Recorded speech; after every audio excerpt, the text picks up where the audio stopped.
Hello, ladies and gentlemen, and welcome to the Canadian Intercollegiate Exhibition. It's the League of Legends Group Day. We got our first match of the night. It's going to be SFU White taking on UFT Sapphire. I'm Romeo, joined today by Elu. So how do you pronounce your name again? We just talked about it. Yeah, Elon. It's a very complicated pronunciation. Go with it however you feel. I don't really mind. Sounds good, Elawan. How are you feeling about this matchup today? How are we feeling? I am feeling good, feeling hyped, ready for league days to start. You know, these 3 big days of league with the group stage, lots of games, hopefully very good games to watch. You have 2 very good teams here, so I'm hoping to see some really good League of Legends. Do we want to break it down a little bit? Do we want to dive into these 2 teams real quick? SFU White's going to be taking blue side for this best of 1 series. We've got 3 best of 1s going on. SFU White made up of Strike AKG, Super Rocket as their jungler, basically as their mid laner, regular Armu as their bot laner, and Yoshi as their support. We got the mains up on the screen for our viewer enjoyment. And then, of course, is there anything you want to break down with any of these players, Elawan?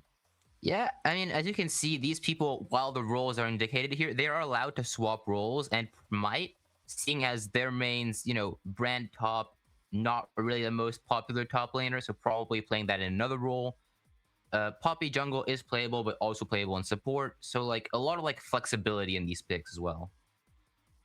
Yeah, definitely a lot of flexibility that can come out here. I'm trying to see on Strike AKG. We do see that they play characters like Singed, Kled, because Sante seems to be the main on their top account, and they are a masters in the top lane. I know I have seen cheesy brand picks coming out before in the top lane, but it is definitely, it's not something you see every day as a top laner. You're definitely not expecting a brand to come out and mess up your day, but maybe it's one of those picks that can give you an advantage inside of a tournament where like, I feel like when you look at esports, it is very rigid drafting structure sometime, and having some of those cheesy picks have been known to make teams kind of like scounder for any sense of getting back to a normal pace. Yeah, for sure. I mean, that counter pick you just don't expect sometimes, and it's a matchup you've never played before. You're at a huge disadvantage. And now, of course, we're seeing with some of this roster, a lot of them play 1 or 2 roles. I know there was already some conversation about whether or not the structure of the teams has to be rigid, and if you have to say what role a certain champ's going into or what role a certain player's going into. So it is up for some debate on where some of these players may end up going.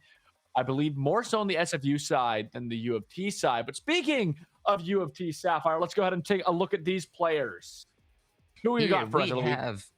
We have Arky, Allen, the Hollow One, Accept Defeat, and Siesta with all their mains here. A bit more, you know, common mains that we'll see here. The Cassante top, the Kiana jungle, all of these mains generally logical to their lanes. Yeah, I mean, Cassante, known as one of the most broken top picks since its release, that has that very good 1v1 potential. Kiana, really good flex pick, especially if Hollows plays it. Kiana can be a super strong flex pick for mid jungle. We have Jace as well, very good flex pick for top and mid. And then like Kaisa and Milio are just standard staple bot picks that come out, I feel like, in every League of Legends esport match you watch, especially if it's like a best of 3, best of 5 series. You're seeing these champions come out. I think what's really interesting, though, with us doing best of 1s is it's not going to be fearless until we start getting into the deeper playoffs. So this group stage, you have 1 set of bans, 1 set of a chance to win. You can see some big upsets coming out. You can see some weird picks coming out. You can see a lot of mains maybe coming out, because you have 1 chance at this ban. You have 1 chance at this match, and that's the last time these teams are going to meet until they meet in playoffs. Yeah, and when you see those mains coming out, that's when you really see the mechanics on the players. You can really see some cool plays that, you know, they take maybe like unique game knowledge, unique champ knowledge. So lots of really cool stuff we can see here in these games. And of course, when we're looking at the starting lineups, you can see here the intersection of the mains and who we're expecting people to play. Milio looks like it's going to be a very contested bot pick. A lot of enchanters come out. Of course, each of them do have their damaging mage. You got the Vel'Koz, you got the Nico. I would love to see a Nico come out in this support role. beautiful. It's a very fun champ to watch, I'd say. Oh, extremely fun champs to watch. Um, we're seeing Kaisa. It looks to be a very, very strong pick for accept defeat. Regular Mhm. Moo. I don't know that this is the order of ADCs. Is this the because the support matchup for sure is the support matchup on screen? It looks like maybe it is. Maybe I'm completely wrong. Because like the It does seem bot to not be like laner, the usual. It's not the usual in-game interface you would have, I think, no, right? Where you'd have I top just mean like jungle. our bot lane matchup. Regular Moo seems a lot less comfortable as the bot lane, but we're gonna go ahead and get into the Mhm. draft. You're gonna be able to see what's gonna come out for these two teams. Is there any pick you're really hoping to see? Well, I was expecting a Jace maybe because we see a lot of Jace, and especially in pro play right now, it's been prioed a lot. We've seen a lot of LCK go for like a lot of Jace prio. Jace already banned though, and Riven, so that's not going to be happening. I'm expecting Cassante to be a very hot prio pick then. Yeah, I wouldn't be too surprised to see the Kasante band away in these early stages, or at least if we end up getting two tops coming out in the fourth and fifth picks. Is there anything, if you're looking at SFU, of course, you got that first pick of the match, the first blue side pick. Is there any highly contested champion you're hoping to see them lock in with that B1? Ooh, I mean, I think Cassante. Honestly, I think Cassante top can just be like it's such a good first pick in general. Like there's no real like really good counter picks. I feel like it's such a good safe top line, and it's just it provides so much. It's the front line, it's the damage, it's the assassin. It can do so much. So I feel like it's always just a good like starting point from a comp. Yeah, yeah, I could see that being the case if they do decide to go down that route. Nami going to be the next ban for SFU, University of Toronto Sapphire. I believe both these teams have two teams in this tournament phase because U of T also has Ruby, and I believe SFU also has SFU Black. Poppy going to be banned away as well from U of T Sapphire. One ban left each before we start seeing what's going to be on our Rift. Yeah, not only do not only do both of these teams have two teams, both of these universities have two teams in this league. We will be seeing both of these teams, I think, today as well in our other streamed Yes. games. So we will be watching these two universities very closely. We were talking about the enchanters being banned, and the Nami is banned away. Hecarim Jungle, I'd assume, being banned away as well. And the last ban Yeah. here for U of T Sapphires.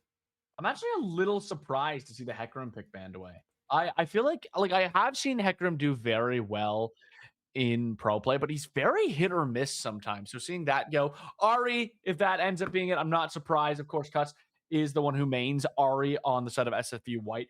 If I'm seeing an Ari main, I feel there's a lot you can do against an Ari, probably not something I want to come up, but we're still seeing some strong picks left on the board. That Kaisa still left on the board, Kiana still left on the board, Kasante, like you said, still left on the board. Still the chance to see a Nico game. I don't think it's gonna happen. I have a feeling we'll see a Milio come out. Love to see a Nico come out. I really want a Nico to come out. I mean, if Amelia is picked on one side, I'd love to see the Nico on the other. That would be. That It kind of makes sense in the lane as well. Big, strong, damaging lane. yeah, especially if you want to try to poke out. I mean, Milio, of course, has the answer into the Pop Blossom, but if you can still land a nice one of those in a team fight before Milio's able to get it off, or after Milio's already gotten his ultimate off, Oriana going to be the first pick from SFU. Isn't something we see in their top five in their champ pool, but I feel like anyone who plays esports in mid has an Oriana. The question is, what are you going to pair with it? Is it going to be a Jarvan? Is it going to be a Nocturne? Maybe a Zinzao? What's going to be your ball delivery system on the side of And SFU? the rise. So I was kind of expecting to see this. This is another champ that the Hollow plays. Honestly, Rise these days extremely strong when he gets this 3-item power spike with the actualizer. Can just do Mhm. so much damage. So I'm really happy to see Rise here. And the Kiana immediately Ooh. picked. Well, there's not going to be any flex on that Kiana, but you definitely don't need there to be a beautiful assassin to enter the jungle. I feel like Kiana is so powerful just because of the supreme display of talent. Like that That ultimate is so good if you can find the right situation for it to be used. And I think especially inside of pro play and inside of like collegiate esports, having ultimates that can just affect a mass team and a team fight and change the course of a team fight, especially if you end up being behind, can be so strong. And of course, pairing it with realm warp, if you're able to get into those sticky situations, those really strong flank angles, you can see a lot of work coming out of Allen. Yeah, we have the Caitlyn picked here. We've been seeing a lot of Caitlyn prio because of the new role quests and these things. You can't really lane swap like you used to. So the like strong bot lanes are becoming a lot more important. And Xin Zhao picked as well. We're Strong we're jungle pick. The ball delivery system is in. we're both UFT students. I'm a Zinzao man. I always root for a Zinzao when I Let's see a Zinzao. go. 07 to my boy after Zahen took him over. But back here on the Rift, I also just really like the starting three from SFU. I think that's a very strong combo. Their team fight game is going to be super strong from what we're looking at. Ezreal going to be the answer into Caitlyn. I feel like, do you remember when there's the big trio in the bottom? Always a Caitlyn and Ezreal. Forgetting who the third one of that was. It Caitlyn, Ezreal, Misfortune was the three. Yeah, There, that sounds like it makes sense. Those like big, like kind of poke strong bot lane yeah, champs. that time where it was like you always had to pick one of those three in the rotation, or do you lose the game? Mm. That's kind of what this draft is reminding me of. Caitlyn versus Ezreal, a matchup that will go through time. I'm curious to see what the supports that are going to come out. We see the Vel'Koz band away. Maybe we'll see the Nico band away. Maybe we'll see the Milio band away. Still no Cassante band. Cassante going to be a top laner we could see come out. Yeah, the Karma ban here Karma is going to be very banned. important because Yeah. Karma, you cannot be playing against Karma Ezreal here. It's such a powerful lane, way too much poke and the shields as well. It's just, I mean, as a Caitlyn, you need to be winning the lane, and this is a really hard lane to win. I'm expecting to see Nico go through if it's not banned here because it's a very strong lane as well. Yeah, I'm expecting a poke. I remember when Caitlyn Lux used to be super strong as well. I'm not sure if that's something Cito plays, but I feel like Lux is not the hardest champion in the world to get away with. I'm trying to think of any other champions that I think would be strong with Caitlyn here. I feel like you're just gonna have your poke enchanter and call it a day. A lot of the enchanters banned away though. Lulu gone, Nami gone, Yeah, Vel'Koz gone, Karma gone. We're gonna see one more gone. That Nico is gonna be up for grabs. It does look like. I don't think we're gonna see yeah, it banned away here. I also like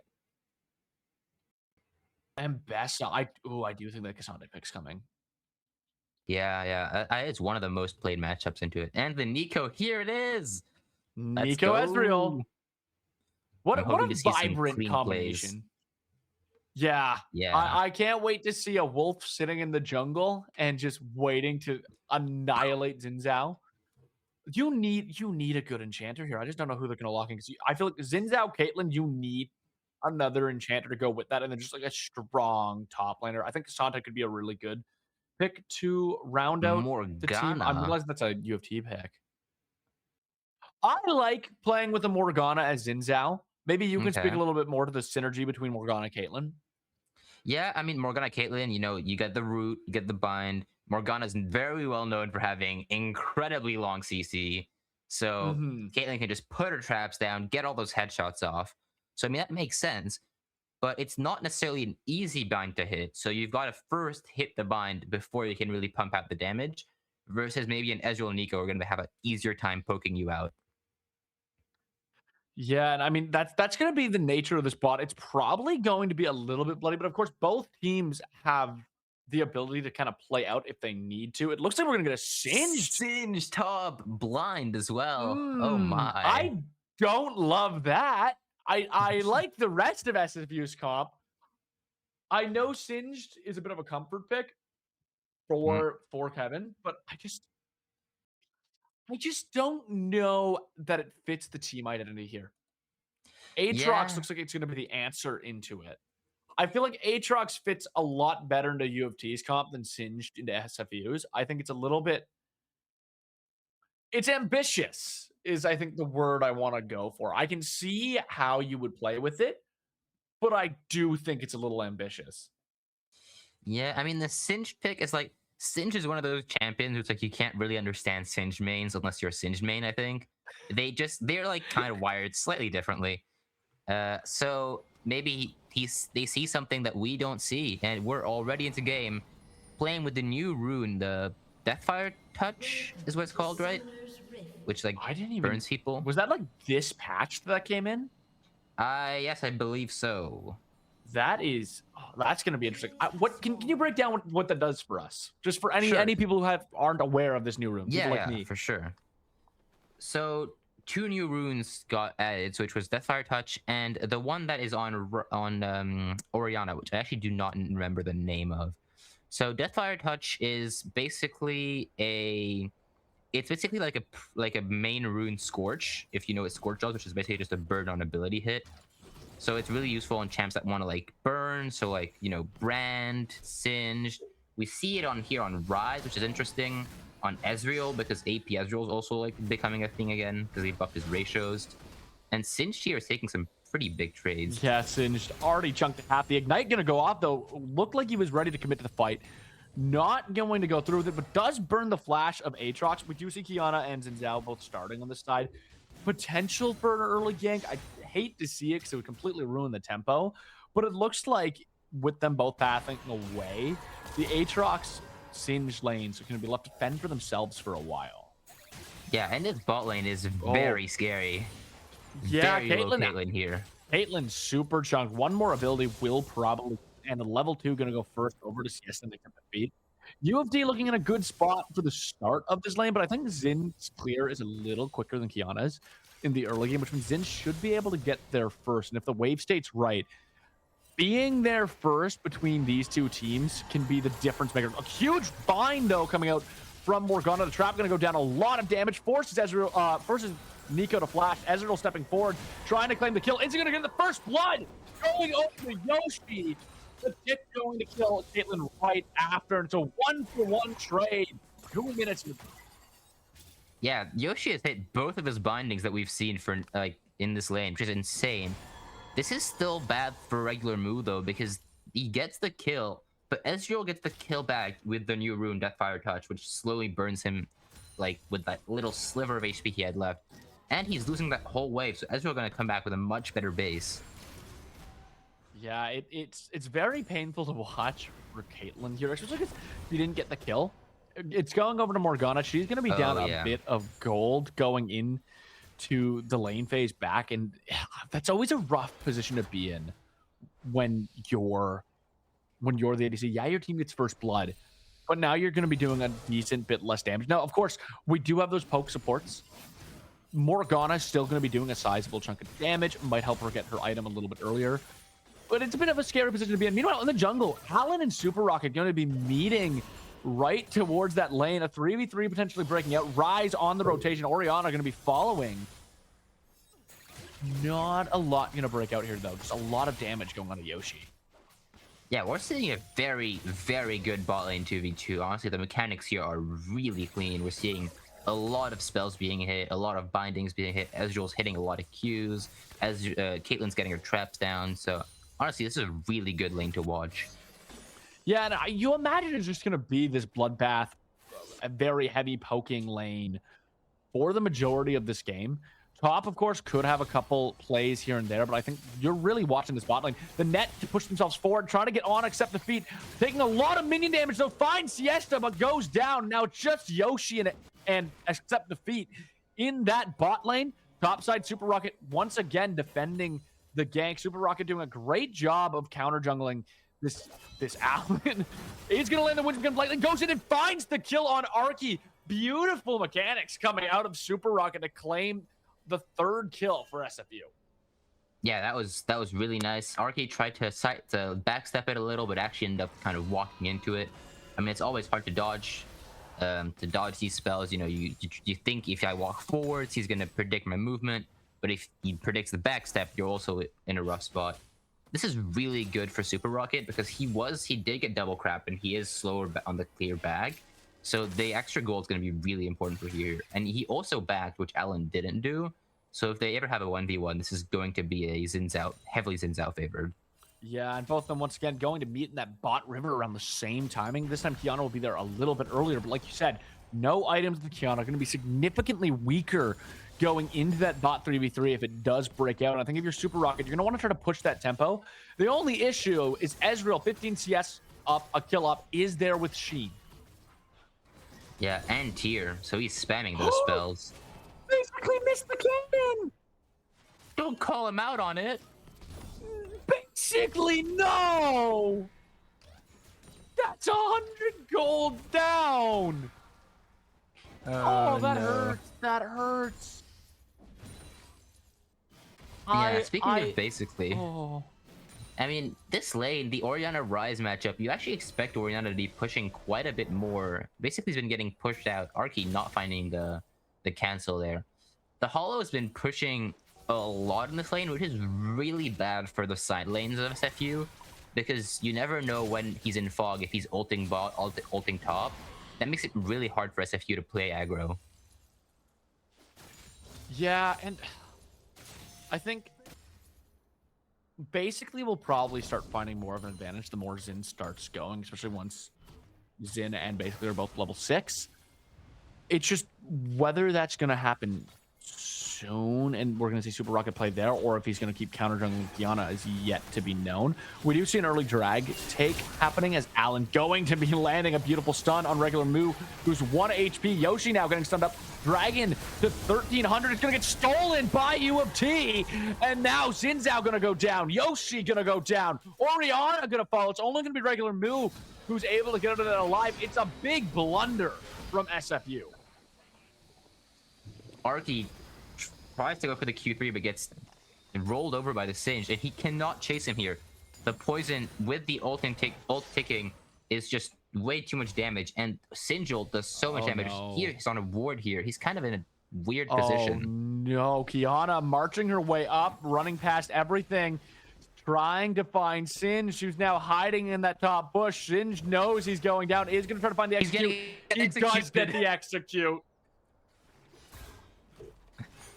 Oh, Singe players. Ah, Singe players. They just know what they're doing. You'd hope. I mean, if you're locking in Singed in a best of one group stage, you sure hope they know what they're doing. Has a sizable back coming out, though, here. Zin's out top. Is he going to find the Aatrox? Is he going to get there in time? Throw the W. Aatrox electing to stay. Oh, the audacious charge ready to go. Xin Zhao just walks over. There's going to be a flash, but Zin's going to flash on top of him as well. Can he find the knockup? Third time's the charge. He finds it. Wind become lightning, and Super Rocket gonna get the kill on Arky. Meanwhile, off camera, Ezreal finding regular move. So a 3-1 Ezreal is making things very dangerous. It feels like it's Super Rocket against the world right now for SFU. Yeah, this is very, very hard. And so here we see another edition of this patch, I believe, the Omnifam boots, which Singed has. Allen gonna be going on to Xin Zhao. Crescent Guard not gonna keep him alive long enough, as Allen, though, stuck between a rock and the hard place. Singe is here, so is Orion. There is the talent coming out of Allen. It's not gonna be enough as the Ignite finds it. Singe keeping Oriana alive. Chasing down the Rise. Aatrox on the way. Hollow trying to run him. Can they find the stun? The poison's going through it. Singe from Arcane finding the kill, but the World Ender on top of him trying to find enough damage. The shield's going to help him run away. Of course, that's and that is a big play for SFU. Brings them back in the game in a big way. Yeah, that was really good team coordination. You know, the Singe coming in, saving the Orianna, and then the Orianna comes back and speeds him up to get him out of there. And the Singe just running through in the 2v1 and just dodging all the spells. It was really nice to see. And his Omnivam boots keeping him alive. And I believe these Omnivam boots, if I'm not wrong, because there's the normal version and then there's a mid-boosted version. These scale up depending on how many kills you get and how many takedowns you get. So they start very low in Omnivamp and then scale up to, I think, 5 or 6 Omnivamp. And so this is gonna, like, basically make him a lot, like, this is accelerating him. Orianna Basically making sure to get the cannon this time. We're proud of you, basically. Very, very proud. We waited. We even let Rise take the tower shot before claiming it. I'm so proud of basically. I'm glad the camera picked that up. We have a great observer here. Yoshi gonna find a stun onto the real Nico as they start running away. Oriana trying to get some damage off of them as well. He's gonna get caught a little bit too deep. Is forced to use that shockwave and run back to their turret. Yeah, Flash so here down we as see. well. Yeah, here we see. Oh, Xin Zhao's coming in maybe for a gank. No, decides to go back to the grubs. So here we saw the new rune that replaced Phase Rush, actually, which Oriana is running. Oh, Yoshi. Oh, wait. Going for Yoshi 70 going to be going in. Is going to find the bind. And just stunned for days. Cannot move. Tries to use the barrier, but it isn't going to be enough as the shutdown is found. Dark Binding going to be back up again for Yoshi in a minute. There's going to be the Pop Blossom. Is it enough to keep Siesta alive? Ace in the hole. It's going to spell disaster. Nico goes down. Meanwhile, on the top side, the World Ender just took out Xin Zhao. Finds Cinch as well as they win the 2v2. And everywhere on the map, it is trade for trade in a bloodbath. We see 17 kills in 11 minutes. Yeah, and it's 17 kills in a very nice, even game, which is the best to watch, I'd say. You know, that's where you can get the most, you know, fun viewing experience, in my opinion, because you can really see both teams duking it out. Gold lead, 2,000 gold for UFT Sapphires. Not too much, very surmountable if SFU White can get back in the game here. Honestly, the Xin Zhao really strong, the Caitlyn really strong. So I'm expecting that they can do it. Yeah, it also is going to become a question in these fights of what does the team fight look for both these teams. I think, honestly, you have two teams that look like they're going to want, for the most part, the front to back. However, that Ryze and Kiana can do a lot of damage when it comes to the flank. That Singe might be able to do a decent bit to counteract it. And if you can get an extended fight out of SFU, they probably take it. Yeah. Yeah. Honestly, I think the Singe is going to have to do some peeling, because if the Aatrox or the Kiana or the Nico get on the backline carries of SFU, it could get really dire really quickly. And the Drake here is getting started by SFU, right? Yes. Yeah, SFU Drake started by U of T. No, not SFU. SFU trying to find their way into the pit. Might be a bit difficult. The control ward drop, but it's not going to be enough. We do see the Pop Blossom go forward. The dash isn't going to be enough. Caitlyn able to flash away. Ace in the hole. Clone going to take the shot, but Super Rocket is there. Finds the flash W. Gets Siesta. Great job, Super Rocket. Holy, he is everywhere. Very nice flash W. 3 and 3 Xin Zhao. Very strong right now. He is, however, down a lot of farm, and he did just use the flash. So you can see he has the unupgraded, like the 1000 smite. Basically, you're going for a trade. I don't think he kills, and he actually takes a lot of damage back from this Ryze. Super Rocket, though, here to try to be the difference maker. Kiana, out of vision, is walking towards the top, covering that Ryze. I think, yeah, we're seeing one of the big problems of Super Rocket, lacking CS 2 levels down to Allen right now, as he is going to lose another Scuttle, and the top war continues. Arky going to find the kill on Singe just barely. Heal Cut's going to need to come out at some point. Yeah, I mean, Singe ult is heal cut, but it's very, you know, limited in the amount of heal cut you get. So, because, you know, it's only when you have ult, only when he's there's going to be the Soul Shackles. Both 80s flashing away from it. Ezreal still going to go down to regular move. It does look like Nico was able to get out of that. Yeah, I mean, Nico had the angle to flash upwards into the turret range, and Allen here maybe going for a kill into Super Rocket. No, just gonna poke him out, get him out of his jungle. Yeah, Nico could flash upwards, and Ezreal was forced to flash downwards, which really meant he had no escape. Yeah, it's always unfortunate when you burn your flash and don't get anything out of it, especially as an ADC, because I feel like your flash is just such a useful tool on an ADC compared to anyone else. Yeah, I mean, positioning is just, and range is just so much more important, especially in the new season where you now have like 6 items. And you're like even more the teams carry. You're especially in the late game, the whole team is looking at you, being like, you're the one whose responsibility it is to kill. And Nico regular move, the trying, sidesteps everything, but still might have been a bit overzealous as a Sept defeat is there. Barrier not going to be enough, but so much damage came out. I do think that was a bit of an overstay. I seen the angle, but it just... Take your back. Allen going to get rooted here. Wind becomes lightning. Gets knocked up as well. There's going to be the Crescent Guard. Can they finish off Allen? Allen's talent going to go forward, but the wind becomes lightning is enough. Also finds Ezreal with the binding. It's 2-0 here. Rise going to be pulling up at the chop shop. Wind Become Lightning not going to be enough to do anything to that Rise. It's the Realm Warp. It's the Realm Warp that you expect. Yeah, I mean, that's also what I was talking about with the pushing mid, right? Orianna was kind of stuck in her tower. Now going to be able to get some plates, though. And Rise is just walking back as he used go. So this is going to be a bit of a good thing for the Orianna. And Arky here trying to take the tower, but not sure if he's allowed to do this. Going to come out. There's going to be the first Q, the second Q, the third going to go through, and good night, Singed. Yeah, never mind, Arky. You're completely allowed to do that. I was not familiar with that. Not familiar with Arky's game. I keep seeing Aatrox come out both top and jungle, and his third Q never ceases to amaze me. Yeah, I mean, it's the hardest one to hit, technically. Pop Blossom gonna go forward, gets the stun, and now both Yoshi and regular Moo going to die because of it.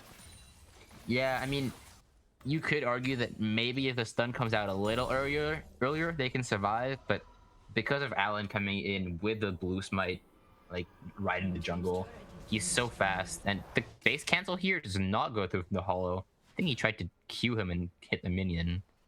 That's unlucky. And he's gonna go into fog here. Oh, they're lane swapping. Interesting. Rise looking through the jungle. He's gonna be heading to that bot lane. Super Rocket finishing his Krug, still 2 levels down to Alan.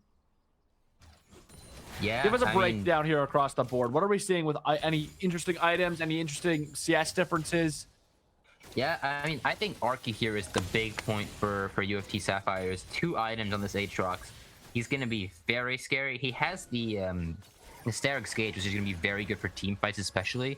Going to give him that really big shield. And of course, you know, big healing from Aatrox. The longer you stay alive, the more you can heal. Ezreal's doing good, doing very well. Soon gonna get his 2-second item.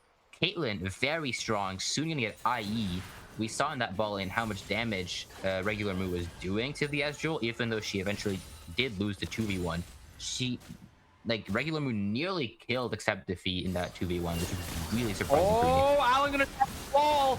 Finds 2 stuns, but it's not gonna be enough, as Super Rocket is able to knock him. Oh my god! Dashing forward, throws the blade back at him. Siesta and Super Rocket both gonna go down. Meanwhile, on the bot side, Hollow caught between basically and Singed. Aatrox finds the gank, is able to kill Caitlyn. Yoshi on the run, flash forward, misses. No damage coming out. Yoshi thinking about turning it, realizes it might not be the smartest move in the world. Is gonna have that spell shield to keep him alive. Now Singed and Orianna trying to find an angle, but Alan keeping them away. Alan just playing keep away in the river. Cloud Drake up. Can Singed and basically defend it. Arky on the flank is going to find Singed, pushes them towards their side of the map. Singed trying to dash into the W, basically gets caught. He's killed by Accept Defeat, and now Singed is going to be next to Alan with a Kenny. Yes, the poison's going to finish him off. Yeah, Accept Defeat not getting his back off there because of the poison. See, this is where the question you had comes in, where it's like, Singed does the damage, but does he really need to be doing the damage this game? You have a Caitlyn, you have an Orianna, you have a Xin Zhao. You already have a lot of damage, and your Arky might be interrupting this Drake. Oh, here's gonna come Nico unveiling herself from that low health Ezreal clone.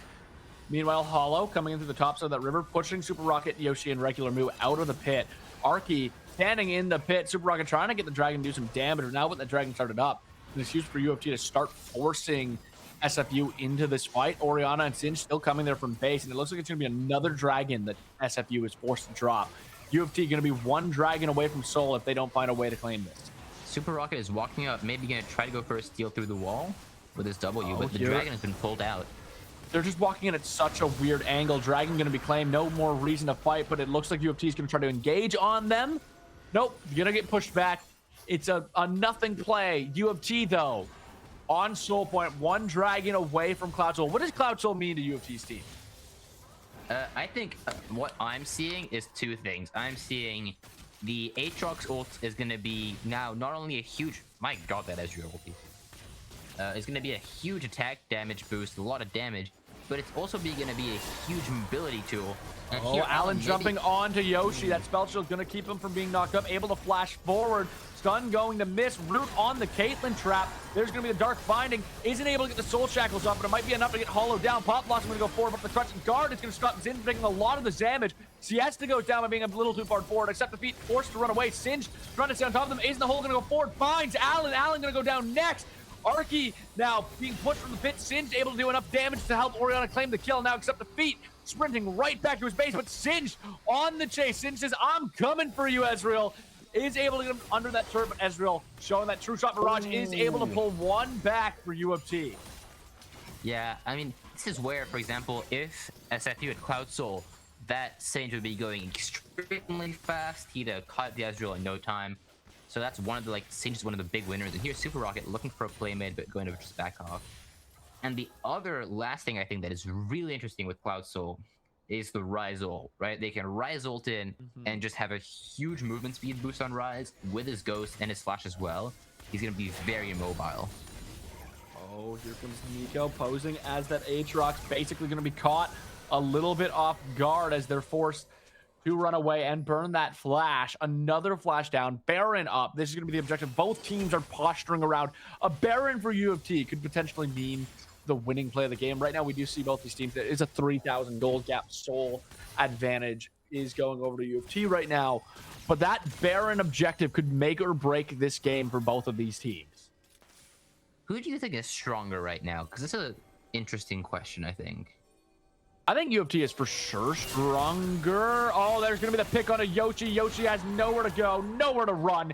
Sent to the gray screen, and now it's 4 versus 5 on the map. But yeah, I think U of T is definitely stronger. Kiana and Ezreal are looking great. That said, Caitlyn's range is insane. Hollow going to be on top of Super Rocket. Pop Blossom over the wall. Dash forward. Super Rocket trying to use that Crescent Guard to keep them away. Siesta goes golden in the nick of time to stay alive, but that's not going to last long as they do still fall. Singed caught in a rough position. Is shot quite a bit. Allen going to be in the middle of the fight as well. Is found by Zinzao, but it's a trade 1-for-1, basically under the turret. Trying to get some damage off an Arky, but it is a 2v1. Arky down to 1 HP. Barely gets out of that alive. It's now 3v3 across this map. Oh, almost taking out Hollow. Doesn't find it. Goes down himself by Accept Defeat. Start finding him to miss. Accept Defeat. Can he get out of there? Yes, he can. True shot barrage is forward. Finds as well. Accept Defeat. Proving himself away. He's one of the best ADCs in U of T in this intercollegiate exhibition. Oh my God. That flash was just exquisite. The flashing the Morgana route, that was, oh my. I thought he was going a little too deep there, but he knew his limits. Oh, and I caster cursed him. So you were saying Ezreal, he what now? Yeah, he what? went too deep, and he knew his limits. Yeah. Yeah, he was limit testing. He was limit testing. It's all good. Yeah, It's a limit for test. sure, for sure. On stage. He was feeling it. He was feeling the triple kill. He was like, "Oh my God, my mechanics are insane." And then, of course, I mean, Ace in the hole is it's one button and it has auto aim. It's really not fair. It's really not fair. It's like Soldier 76 in Overwatch. It's not Yeah. fair. I would like to call our attention to a little something, which is Ezreal just. Oh my God! Kiana just got deleted. was- Holy. Yeah, I mean, full assassin, no bruiser, just gets inside one top. I was gonna call attention to, before that happened, the Accept Defeats items. He is rich. Very, very rich. He just bought a BT, and Super Rocket in trouble here. Oh, Super Rocket gonna go down And basically- immediately. Arky gonna try to find Probably basically as also well. dead. Basically playing around that Caitlyn trap, but it doesn't look like. I mean, it's Aatrox on top of you. What do you do here? What do you really do? Bring him to the tower, give him one tower shot. They just went from a very good position to a very weak position. The Bind going to unveil the Nico. Hollow trying to get some extra damage up, but regular Moo, Yoshi, and Singed need to be able to defend their mid lane. It's a 4v5 situation as Kiana's back up on the map. 4v3, sorry, as Dragon up. And it's already started. It looks like that Cloud Soul easily going over to U of T. Yeah, this is gonna be, I think, one of the I think this might be the game. Really, I mean, it was already slipping out of SFU's hand. But Oh, Arky Arky stuck in the middle of the poison. Arky is going to give his shutdown over to Caitlyn as the Cloud Soul is claimed. Trading Arky for Cloud Soul, though, definitely worth it if you're a fan of UFT. If you are a fan of UFT, you are so happy with how the events of the last, like, 5 minutes of this game have turned out. Yeah, I mean, that's what you call a good death, you know, a very good death, I'd say. I mean, 1 death for Cloud Soul is great. And, okay, Yoshi, you're taking a lot of damage. The Hollow, I think, must have quite a bit of gold here. And Sage is dead here. Except Defeat gonna be pulling back. Another kill for his team, 13-5-5. And the best part right now of Ezreal's build compared to Caitlyn's, Caitlyn had to use money on a heal cut. Yeah, for sure. Ezreal's also playing an interesting build. I know the AP ratios got buffed, so I know like since they allowed double tier stacking, Archangels has been a pickup on some. Oh, Yoshi here in trouble. Pop Blossom, Yoshi able to use that spell shield to walk away. Orianna going to be able to claim an objective bounty on the T1 turret, and now is TPing over to the fight, but it might be too little too late. Realm Warp going to go forward. Super Rocket trying to avoid the Carnage. Crescent Guard flings them all over the map. Allen's ult going to miss, as now the Dark Binding going to go forward. Same with the Soul Shackles. Is able to pick up the Aatrox kill. Is able to pick up the Kiana kill. There goes Rise. Everything's coming up SFU right now, but except Defeat. Still alive. There's going to be the knockup. He's not alive anymore, and Super Rocket lives. He's in the hole. Siesta living with a tick of HP, and 4 members of SFU still up with that Baron. And that's the turnaround you want if you're an SFU White fan. Yeah, I mean, in these comps, they're so burst heavy, so much damage oriented, not a lot of tankiness. One fight can quickly turn. I mean, Cloud Soul, we talked about it, it's a mobility tool. But if the mobility is there, but you're getting CC or the damage is in there, you can't play the fights. And this fight was really interesting because what happened is you had Yoshi in his ult in Zhonya's on one side of the river, on one side of the mid lane, and then on the other one you had Super Rocket just in his ult as well. So both the Hollow and Accept Defeat were not able to really pump out any damage. And they were just kind of stuck there, and the Cloud Soul's not really useful if you can't move in or out.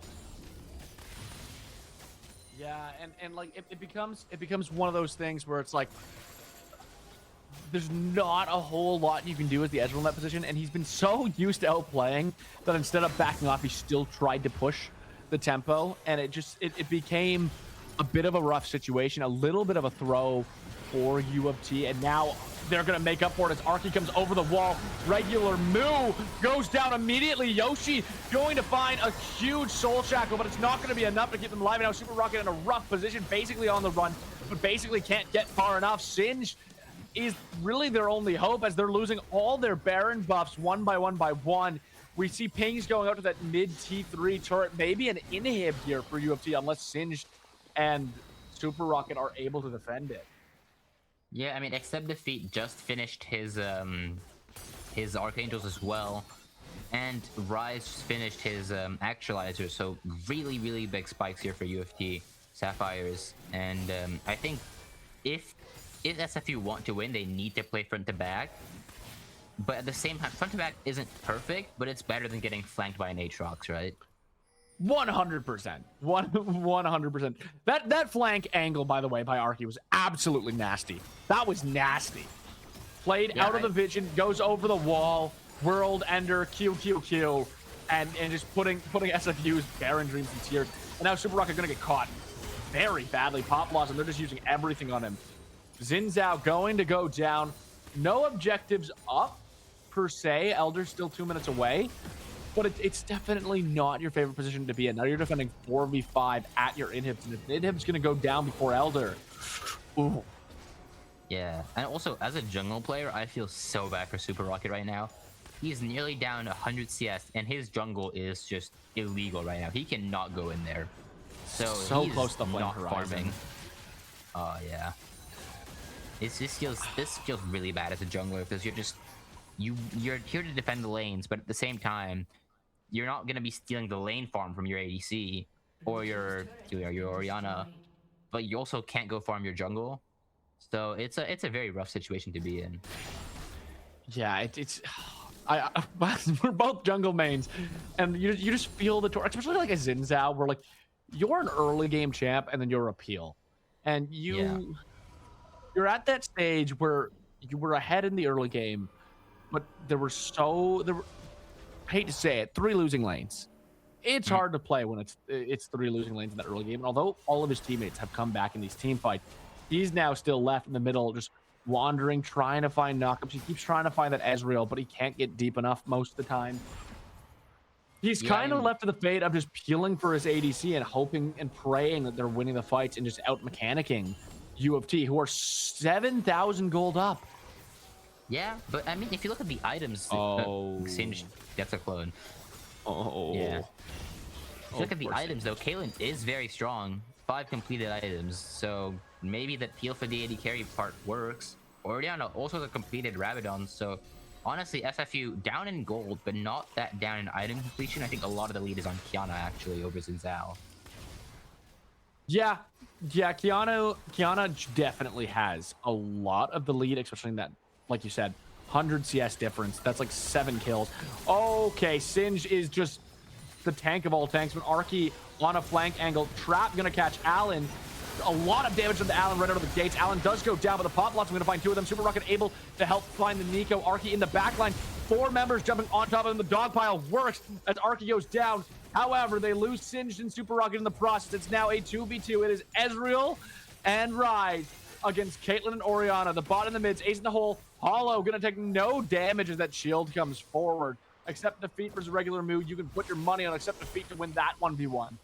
If it does come to fruition, accept defeat able to do so much on that Ezreal. Wants that 1v1. He's dashing in. Ezreal needs that to hit scares his me. Qs. That scares me for regular mood to take that 1v1. I feel like we've seen Ezreal win it like 4 times now. Accept defeat, trying to keep him in the lane. Of course, Elder Drake is up. That will probably be the objective that decides the match. I think either of these teams are capable of running down mid with Elder and winning the game. The thing is, Ezreal just got a 6th item. He now has an insane amount of ability haste. He is playing Earth. Yeah. There is definitely a U of T advantage in this fight. If SFU can win it, though, they probably win the game. Yeah, Elder's generally a game-ending option. The issue here for me is their positioning. They're gonna need to get in here. Everyone's full health. It's a big fight coming up. Oh my god, down to 8,000 already. Xin needs to be stepping forward. Xin notices. There, he's gonna go in, and it's slain by U of T. Xin gonna be the first to fall. Allen does go down immediately after. Siesta's going gold and keeps it alive long enough to stay for 1 more ability. It's a 3v3. However, with that Elder Drake buff, it definitely is sided with U of T. Oh, that's rough. Baron's gonna spawn. Are we gonna fight the Baron right now? I don't think they can. If you're SFU, you have to. You have to if you're SFU. You don't really have a choice. Because they'll just win with Elder if you don't. They're going to elect to go for the push here. Singe probably could use it back. Oh, I really think they should just coin flip the Elder while both junglers are down. Oh, so much damage on regular move. Is going to try to ace in the hole. Finds the ace in the hole on Ezreal. But Ezreal is like 2 shots from killing anyone. Yeah, but at the same time, this is where Caitlyn's like 6 item scaling comes in. I think Caitlyn has a kind of weird power spike, like power curve, where she's very, very strong early game, kind of weak 2 to 3 items, and then at 5 to 6 items starts just one-tapping everyone. Where Ezreal can one-tap everyone, but he needs to hit his Qs. Yeah, but at this elo, our accept defeat has proven he's hitting Q after Q after Q. Those arcane shots are coming in hot constantly. And now they're gonna be at Baron first. They have control of the river. Yeah, and they still have so many walls with the there's gonna be the true shot barrage is going to miss everyone. Ace in the hole still down. Arky finding another flank angle. We just don't have the wards. And they ward late. Arky gonna go in, finds regular move, immediately pop blocks and goes forward. Does miss everyone, and Super Rocket is able to use that Crescent Guard to push him away. Arky, though, level 19 and is doing so much damage. A shutdown is found on both Ryze and Qiyana. It's a 4v3 as Singe goes down, but no health bars left. Super Rocket gonna go down to the Elder buff. Regular move tries to poke out Ezreal, gets more than half from it. True shot barrage gonna miss again as he goes forward. Basically, shields him to life. Ace in the hole! Doesn't do enough. Oh my god! The burn! What killed him? That much the burn? rune. Oh my god, that rune is nasty! I'm making the face that like the guy who looks at the drummer makes that one video at that. And there goes regular move. It's going to be an ace. And that should be the end of the game. UFC able to just push to that victory, going to claim the win over SFU White in a very close fought match. Yeah, I mean, I think the name of this game was 80 carries. Arky was doing a great performance. You know, the Hollow also helping out a lot. But the big players here were Accept Defeat and Regular Move. I think Regular Move put up a really good fight, especially late game, into what was a very, very strong UFT. And that Ezreal was just one tapping and just jumping forwards, Q after Q after Q. It was a very good display from Accept Defeat. 100%. Out of curiosity, who would you give your MVP to on both teams? Like who is your MVP of UFT and who's your dark horse for SFU White? I think for SFU White, honestly, I think it's Caitlyn. I think there's like not really a big like argument for anyone else. And for UFT, I think both you could argue for like a few people, but I still think it's Ezreal. I think just the scoreline itself speaks for itself. 22 kills. That's just an insane performance. I mean, you can talk about the Aatrox flanks. You can talk about the Rise damage, the Kiana damage. But in the end, I think the one really doing most of the damage was the Ezreal. Yeah, the Ezreal, especially late in that game, and just their ability to do movement was insane. Their positioning was just on point for a vast majority of dispatch, from laning phase to late in the game. But with that said, we have to thank our sponsors for this first game before we throw it to a quick break, since the other teams are already getting ready to line up in the draft. So we just want to give a quick thank you and shout out to the sponsors of the Canadian Intercollegiate Exhibition, that being BMO and BMO Next Level, which my sponsorship read totally just disappeared. So I need one moment to flip back. Go ahead, take it away. Yes, I'll take it away. So BMO would help you focus on what's important. BMO is checking and savings account, credit cards, and borrowing options specifically designed for students. Open a BMO student account and get up to $950. That's a lot of money in value, including $175 in cash. That was not in the ad read, by the way. That is just me being surprised. That's why I'm laughing. That was 100. I have the script of 100%. He's like, including $175 in cash with BMO's current student offers. Visit bmo.com/students for details. BMO Next Level is a first of its kind program dedicated to helping gamers level up in game and IRL. BMO run by Sean Frame. Sean, I assume, is the way it's pronounced. Yes, Sean Frame. BMO's gaming relations specialist. Sean brings a commitment to helping viewers achieve their financial goals and has a passion for gaming as an active member of the gaming community. And of course, our final sponsor, One Up Zero. And One Up Zero has supplied CIE with 6 gaming mice that make you better at what you do. If you type !raffle in the chat, you can get a chance to win 6 gaming mice supplied by One Up Zero. Code like a maniac, design like a guru, and game like an assassin. Take pride in your setup and look good while you achieve it. Discover your inspiration, defy definition, be One Up Zero. Thank you, ladies and gentlemen. And we're going to go to a quick break before we come back for game 2 with 2 new teams. Don't go anywhere.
Hello, ladies and gentlemen, and welcome back as we get ready for game two. The team's already waiting to go right into draft, so we're going to go ahead and introduce these two teams really quickly and go right into it. Of course, taking the blue side right now, we have U of T Ruby.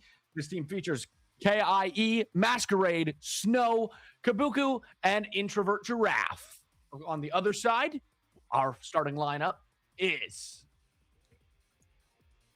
Hambo coming in at the top, Drac Whisper coming in at jungle, Fallen Monk at mid, Image at bot, and Yop, the barbaric Yop, at support. Now, we're going to go ahead, I believe it, take you right over to the draft. So for those who do not know, USASK is University of Saskatchewan Esports versus U of T's other team, U of T Ruby. Yes, the second U of T team. I believe our last match ends up being the other SFU team, but we're already getting the bans in a way. Viego going to be the first ban from U of T Ruby. Yon going to be the immediate answer from USEC. Yeah, I mean, these are interesting bans because these are, I mean, especially Viego is not a champ. Viego and Briar, I mean, really targeting DVRK Whisper. That's a complicated name to pronounce. Yeah. Because those are like very non-traditional bans for jungle, especially in like high-level play, more like solo queue champions. Yeah, I mean, I feel like you do see Viegos from time to time, but it is probably more so the target bans that we're seeing come out.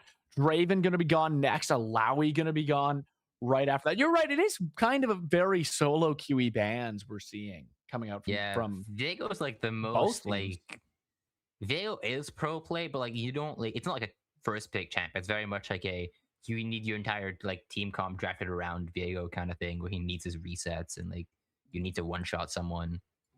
100%. An Aurora ban as well. Aurora, I feel like it's a little bit more common. It doesn't overly surprise me. Azir looking like it's going to be the top pick from U of T Ruby. Of course, it's Azir, not Azir, because we're in Canada. Mbessa, maybe? They hovered the Azir. I would have really liked to see the Azir come out, but it does look like it's going to end up being an Mbessa. Now, to those who might, watch a lot of pro play, might like big surprise Pikachu face might have been like confusing for the Azir, but like you don't really generally see Azir at this level or in solo queue a lot either. It's very much like a extremely high level pro play champ most of the time because it's a very long-term scaling, very like positionally driven, like team fight driven champ. So it's like, if you're Faker, you can play Azir whenever you want, but like if you're anyone else, you need like to be like it's hard to be very confident on it, I think. Yeah, you definitely need that level of confidence. You need that level of skill. You need very good positioning. You need very good resource management. You need to make sure your ultimates aren't the Shurima Shruffles aren't throwing away the game. We do see Corki and Nami locked in here. How do we feel about that bot pairing? Yeah, I think it's been very popular recently in pro Corki Nami. It's a good damage sustain lane. Into the Senna might be interesting because Senna is also like a very like kind of sustainy champ.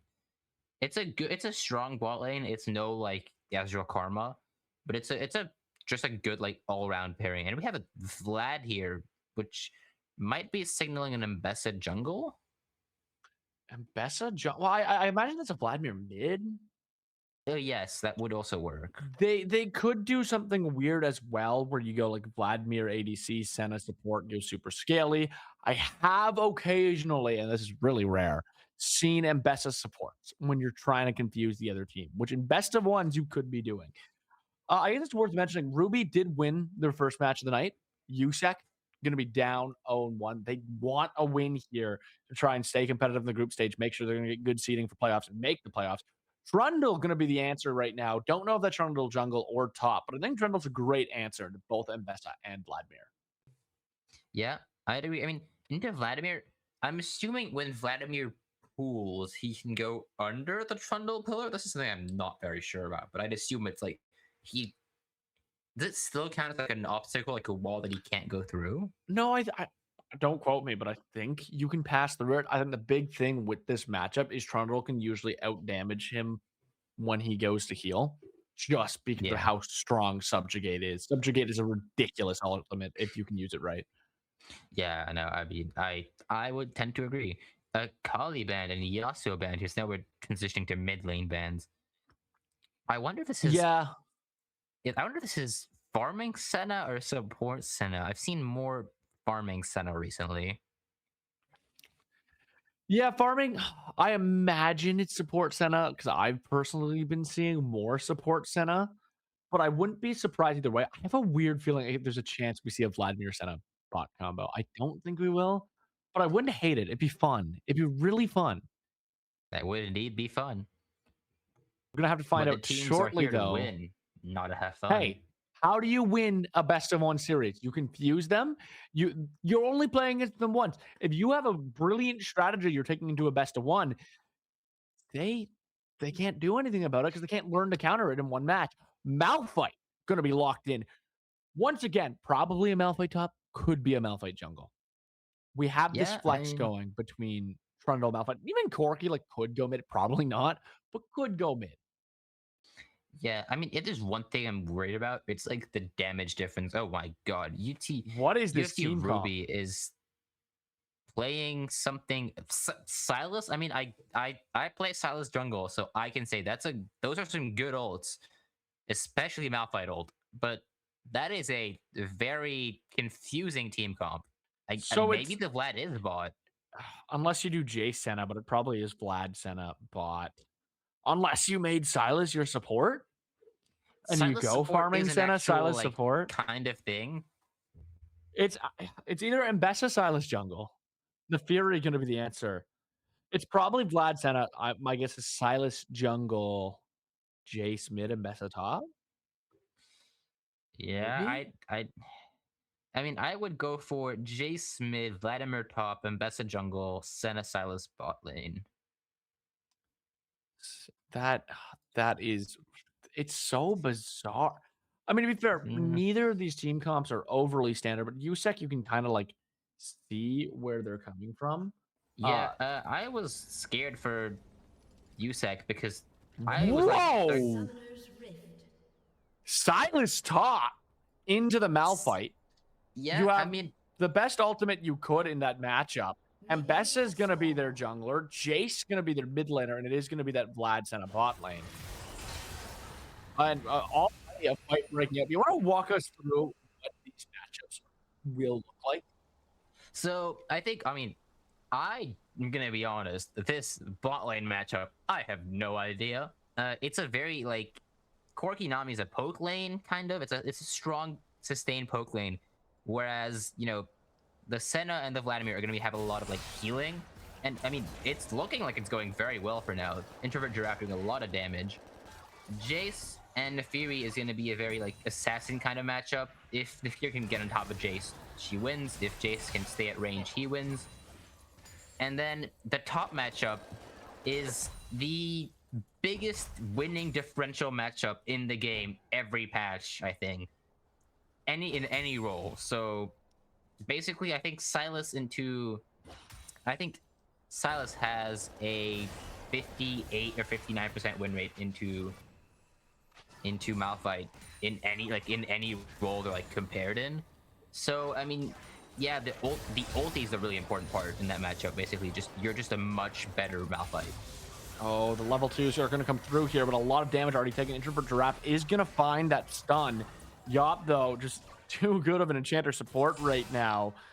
That last embrace isn't going to make a big difference. Yeah. Also, this bot lane is surprising because it's very high scaling. Oh, And early Trundle's gank. ganking. There's going to be the pillar. Tries to knock back the monk, but Jace able to get under turret by burning that flash. Yeah, and I mean, Fallen Monk using his Ignite, so in the end, this is an Ignite with Flash Fade, which is fine, and he can TP back later in the lane, so he's, I think, like, he doesn't enjoy being ganked, but he doesn't mind that much. And the repeat gank here, though, not gonna go for it. He's sniffing it out. Yeah, no, the repeat gank, but is going to start walking into the jungle. And Bessa able to farm a little bit quicker right now, but they did burn the flash mid. If we can get a repeat gank from Whisper, maybe they can claim some extra gold onto Jace. Oh, there's going to be the big dash in for the chains going to land, and Hambone going to be the first blood. And like you were saying, that matchup proving to be strongly U of T favor. Yeah, I mean, honestly, the matchup's mostly this way because of the ultimates, but also the lane phase apparently is very strong. I mean, Silas is very strong at this level, and the healing from the W can turn a lot of matchups. Just Mbessa just gonna walk in mid and get that second crab. Very, very happy. Yeah, double scuttling always feels nice, especially when your team is the one that ends up getting first blood. The other thing is Malphite flash. Silas did not. That lane is about to be a bully fest. Yeah. Also, Silas did not TP, so this is gonna be very rough. Yeah, coming back with that Hextech alternator already has that large AP advantage right now. I'm wondering how long it's going to take for Malphite to upgrade that Null Magic Mantle into oh, I'm forgetting the ability name. Oh, not the ability. The what's the white one? Cloak something? Whenever he can get the cloak, it's going to be super chill because he'll take so much less AP damage, and it becomes a farm lane and just who can roam more. But until he has that, it's a rough fight for Malphite. Jace diving in right now, able to get a sizable chunk off of Fallen Monk. Yeah, I want to call attention to something which I think is surprising. This bot lane for UFT actually getting a pretty good lead, because they've been able to back and they're up in CS. And I think they like outscale very, very hard because of both of them scale. Like both of them are very strong scaling champions. It's hard though, because like, the thing I see out of Alberta is they have such a good mid game. Neferi, Trundle, Corki mid game goes so hard. But if U of T gets to that mid game, they win the game. U of T definitely wins late, but that mid game is what's going to really decide this matchup, especially with how slow this laning phase is going, which is kind of a welcome difference after that like 80 kill match we just witnessed. Yeah, I mean, you were creating your voice that match. That was insane. Yeah, very, very, very glad for a little bit of a slower phase. But yeah, I think this mid game is where everything's going to truly be decided. We do have first Drake spawn. That Chemtech Drake is up for the taking. What soul are we hoping for with this matchup? Honestly, so I mean, you know, Infernal is always like a fun soul. I feel like Chemtech is like a soul that's like actually like really good for both of these teams, but especially for UFT, Chemtech soul would have been like really strong for that top of tables. So I'm thinking, you know, honestly, the Cloud Soul is really interesting for a lot of champs here. A lot of champs like that move speed and use Masquerade hiding in the bush isn't spotted as Trundle walks up and it's a 3v1 onto Dark Whisper. Dark Whisper nowhere to go. Masquerade going to claim their first kill of the match. Yeah, that was a really good hiding by Masquerade. I mean, really, I was gonna say like masquerading in that bush, but that's like awful and that's like a really corny joke. And I should like block myself out for that. Masquerading in the bush. I like it. I like it actually. But it's like the Trundle is walking in for a gank, and then suddenly he's stuck in this 3v1. He's like on complete vision, and he's just stuck there, and can't really get out. Nothing to do really. The 2v2 coming in as Introverted Giraffe and Masquerade go in. Yop and Image, no, they were still there. Cunning sweep forward. Masquerade's gonna claim Yop. Image nowhere to go. The stun going to land, and that is another kill going over to Senna this time. Yeah, I mean, I don't think you mind that. Senna, not at all. I mean, not like it's not the big damage dealer here, but Mbessa's already very far ahead, so has enough gold, I'd say, basically. Trundle here gonna walk into the top side of Mbessa. This is risky, kind of, because I mean, he has to get this blue and get out. Yeah, there is a time to stay for a Grop or a Wolf. He should be able to claim that blue before she pull. Oh, it is closer than I thought. But Mbessa going to start with the Wolves, so it should be okay. Jace, nice ward place. Is going to spot Dark Whisper leaving that wave, or leaving the jungle. And now Mbessa pretty clear on where they're going to go here. They do look like they might stop and hit us with a little gank in that top side. I would be interested to see it now that Hijack is up. So he does. So now Hambone does have his cloak, if that's what it is called. Yes, the Negatron cloak. Negatron cloak. There we go. I was Shout out kind of to our there. producer for that one. Let's go, producers. We did say we had a good producer. Lexi saving us once again. Hambone under that turret, ready for Akai, I think it's pronounced. Dark Whisper going to be going over the side. Is ready to try to make a difference in this gank. Subjugate is available, which is going to be huge. There's going to be the knock-up from Malphite, who's able to charge in. And now, there's the hijack we were waiting for. Kai still has the unstoppable force, but isn't going to use it. A flash forward from both of them. I don't think Dark Whisper needed to flash today, but it is enough to find the kill. Now, Masquerade there. Public execution not up. Use it in the bot lane, but still the cunning sweep doing so much damage to Dark Whisper.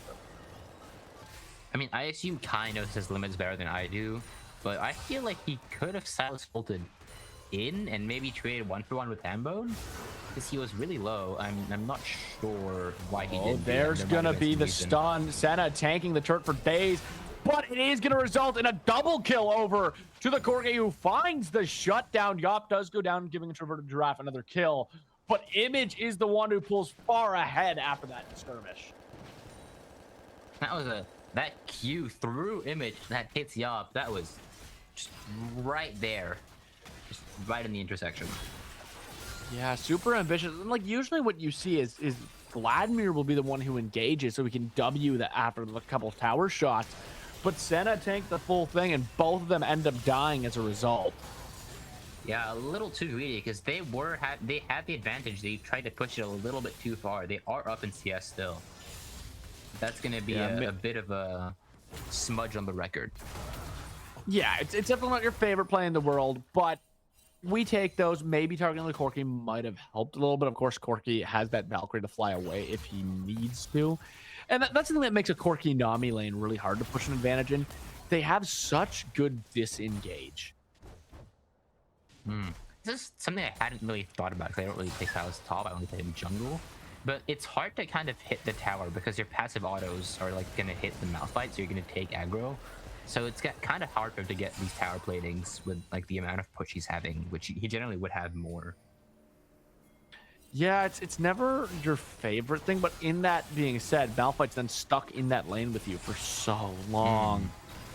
Jace gonna be getting engaged on by the Nefiri, but Nefiri gonna get rooted by Kaboku, who brings him down to 1 HP, and oh, there it goes. Senna gonna spell disaster for the Fallen Monk. Dark Whisper trying to make stuff happen. Blew the has the subjugates, hasn't blown it just yet, but there goes Senna, and now the subjugate forward, sprinting at the Jace. Can he catch him? The flash not available, but another pillar.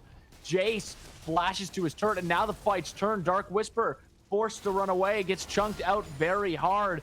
Masquerade gonna try to catch him after a greedy back take from Dark Whisper. Dark Whisper running into their jungle, continuing to try and disengage this fight. Finds a bush, Masquerade getting close, inching forward. Can they find him? It's gonna be seconds. Doesn't check. Whisper. Yeah, nice, I mean he was insane. wanting to get that Gromp. To be fair, I wouldn't have expected Whisper there either. Nope. Yeah, that was a very. I mean, good from him. You know, good pathing to, good from the Trundle to really just get out. And here, Corki in trouble. Oh, there's gonna be a double root. stun coming from Senna, using those last embraces to their advantage. However, with the 3v2 here, it's not looking perfect. It does look like it's gonna be a lot of wasted time for Dark Whisper. Meanwhile, off camera, Jace gonna find a kill on Fallen Monk. A solo bolo in that lane. Yeah, and Jace still full health, so really healthy. And that's gonna mean he's gonna be able to go for those turret plates without being too scared. And Bessa's gonna walk over, I think, gonna try and maybe go to Drake, or just walking back top and walking back mid. This is a weird bit of an indecision moment from Bessa. I think depending on like the calls, the Senna, right? Yeah, Senna was able to push off Trundle by themselves, which is really nice.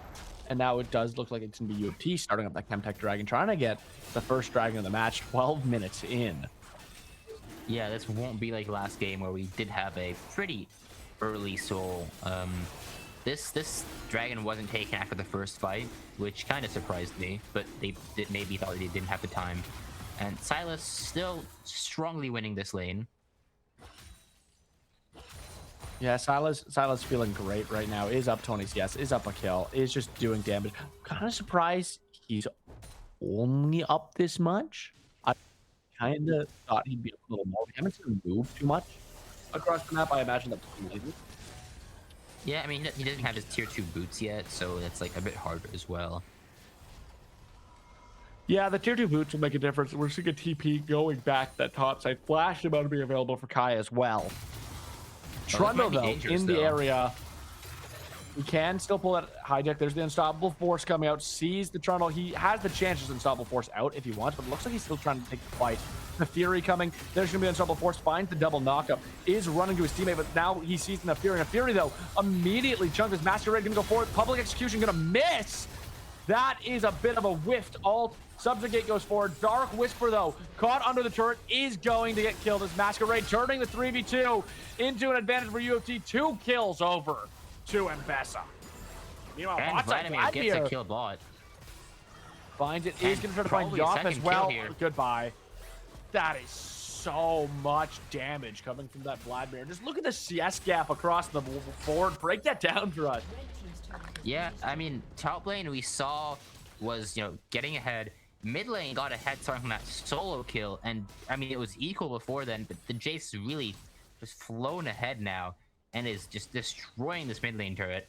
And Mbessa has been clearing faster than the Trundle, starting from the, not really failed mid gank, but slightly underwhelming mid gank, and has now gotten a lot of kills from really good ganks. And bot lane is just strongly winning this lane. I mean, I think it's a lane that Image and Yap are not used to playing at all, and they're really showing their advantage here in this unknown matchup. We talked about how in best of ones you can really pull out these weird matchups, weird counter picks, and it's really working out. And on top of that, right now, 7,000 gold in the favor of UFT. Dark Whisper and Fallen can try to change that, but Kai is 2 levels up on both of them. Does take the Nefiri ult, tries to go in. Nefiri going to be able to negate it. Kai going very deep, is so close to getting the kill, but doesn't find it. Nefiri going to be able to take the kill. Yeah, I mean, the E connect on a little wolf there, so he doesn't get that extra bit of damage, and that's enough for him to not get the kill. I mean, this is the issue with when you're so far ahead and you're pushing and pushing and pushing, you become a really big target for ganks. And honestly, Kai's been doing really well to survive a lot of these with how much focus he's been getting. Yeah, they've really been trying to break that Malphite out of that lane. It's almost a little unfortunate overall, though. I wish we would have been seeing Dark Whisper play towards his bot side and try to help them out. They seemed like they were in more dire need for that assistant. Malphite's always going to be strong in the game. Corki and Nami need the gold to get ahead. And you're seeing on the gold charts right now, every member of UFT at least 1,000 gold up, 2,000 gold up, and Mbessa over Trundle, 2,000 gold base over Fury, 1,000 and some for Vladimir. And Senna even 2,000 gold up over Nami. Just such a big difference in the individual golds across the board. Yeah, I mean, this is very surprising. I think one that was really surprising for me was the Senna. Because of the Senna souls. Dark Whisper gonna get caught. The subjugate isn't going to do enough to keep him alive. Jace gonna find another kill. So strong. Yeah, Senna's under the turret. Kai here breaks the turret. Now to Fury. Gonna use Hound's Pursuit. Finds another kill on Kai. Kai playing very ambitiously. Yeah, I mean, that's the Nefiri can, use Flash and Ignite, so won't be able to play it like that again. And now probably dead to... Masquerade actually getting baited. Alcove Gaming here, and I think Fallen Monk is out. Baited. Baited. Missed the public execution. But, I mean, they're just taking so many turrets here. It's just... This is still good because the gold lead is increasing. There's going to be the pillar. Senna. Poor Senna. They do find them out. Senna flashes away. There's going to be the Dawn going forward. Dawning Shadow. And now they turn the fight immediately. Yop going to be the only survivor. I can't believe it's converted to rat hell. Yeah, and also didn't get hit by the bubble. Now Kai wants this revenge, but Nefiri just has so many tools to distance herself. And he's gonna ult in here. Oh my god, Hound's Pursuit forwards onto Image, and now just beating them up. Can And they it's a survive? trade. Mass Tower Shot is going to do the damage, but they get Corki off the board. Yeah, honestly, that's not bad. I mean, I think at this point, I don't think that's what Kai wants to be doing, but once he has an Ethereal, he kind of has to use it, and that getting a 1-for-1 is just a pretty good way to use it, honestly. Yeah, especially like Corki's their main wave clear. Dragon up. We don't even see them wasting their time on Dragon. They're like, they could have taken this Dragon minutes ago. They're 10,000 gold up. I wonder if UFT realizes how far they are ahead. I don't actually, they might not be, because a lot of their gold lead is also on Senna. Senna just being up a lot of gold passively. So they might not realize how ahead they are in terms of like overall gold. I mean, everyone has an item ahead almost, except for Vladimir, who has a fully stacked Dark Seal. Then look at it being put to use. Yop executed. Now Kabuku running away, has a lot of heal. There is no heal cut on the side of Alberta right now. Masquerade trying to run in is going to find Image. Image has nowhere to run, nowhere to hide. Just a nice little resting place for poor little Corki, who, if you remember, will have just gotten back on the rift. From his very outplayable 1v1 with Kai, where he did was sitting on a turret and just got an Ethereal out of nowhere. Yeah. And we're gonna have a Herald on Nexus here, which is very rare to see. Yeah, Herald gonna break that first turret, second turret going to go down almost immediately after. And now it's just waiting to die pretty much. Dawning Shadow gonna go forward. The shields are huge on it. Vladimir running right in, and we're not even gonna get the 20-minute mark this game. They're ready to end right here. 21-7, an absolutely dominant performance from UFT here, and it was just such a quick. The boy Dark Whisper tried to pull it back, but it's not going to be enough. It absolutely is not. Fallen Monk. It's the last chance. A valiant final stand, but even in their valiant little hearts, UFT is going to take that Nexus. And on this stream, it feels like the UFT stream has both UFT Sapphire and UFT Ruby picking up quick wins. Surely they're going to end the game. Surely they're going to stop calling. Surely. They're just trying to KDA farm. I mean, yeah, and they did it in the reverse direction. It's fine. So I have a question for you. Who do you think is MVP that game for UFT? Because there's a lot of good players. Oh, you know what? Ambessa. Their jungle was everywhere they needed to be, making huge plays. And don't get me wrong, you could probably give it to any member of UFT Ruby. Even Silas took Malphite completely out of the game. The KDA might not show up, but they just completely took him out of the game. They were outplaying some of the 1v2s. But I think Ambessa was just everywhere she needed to be. At all stages of the game, they were at every fight they needed to be at. They were doing some great job counter jungling. If something was happening on one side of the map, they were at the other. The only critique I have is they could have taken more objectives, but we didn't even get to the point of the game where that would have mattered. That was a pre-20-minute victory for UFT Ruby. And we should be able to pull up some very cool stat pages for this game. Oh, this is look how beautiful that looks. That's such a nice overlay. 23, 9, and 34 overall for UFT Ruby. You can see the goal difference over time, and it's that skyrocket. I mean, by the 8-minute point, they have a sizable lead, but it's really the 12, 13-minute mark where we started seeing the big spikes. And I believe you can remember that's some of the team fights in the bot river and mid lane is roughly where those gold leads. And also the first we've seen Jace and Vladimir take towers around that time really early on. 46.4 thousand gold to 32.4 thousand. Probably the biggest gap either of these streams have seen so far. Yeah, honestly, I mean, the damage here, this is where the damage stat doesn't really tell you everything. Same with the KDA, right? If you look at this, it might look like Silas has died a lot. What this doesn't show you is that Trundle was kind of camping top and really Silas was absorbing a lot of pressure. And I mean, you can see here the Ambessa 606, just always present, always surviving these fights.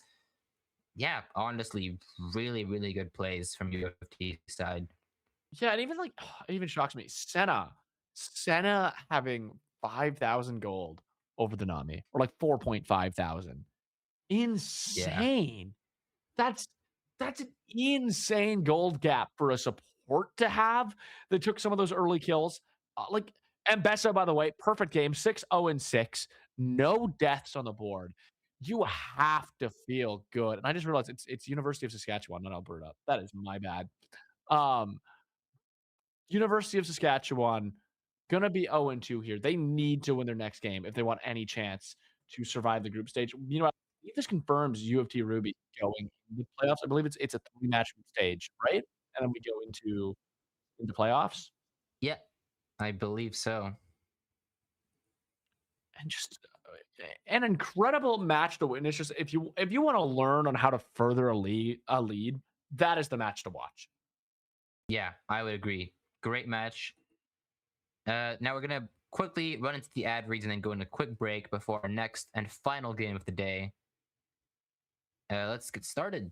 So, Well, BMO, who to do, help who do you you want to thank today? Who do you want to thank? thank, Yeah, you got to thank the sponsors. we do want to thank the sponsors, of course. That I was about to do that because, of course, the sponsors allow us to make all this happen for all of you. That's what's beautiful about all this. I believe So, BMO thank you. stands the B stands for beauty.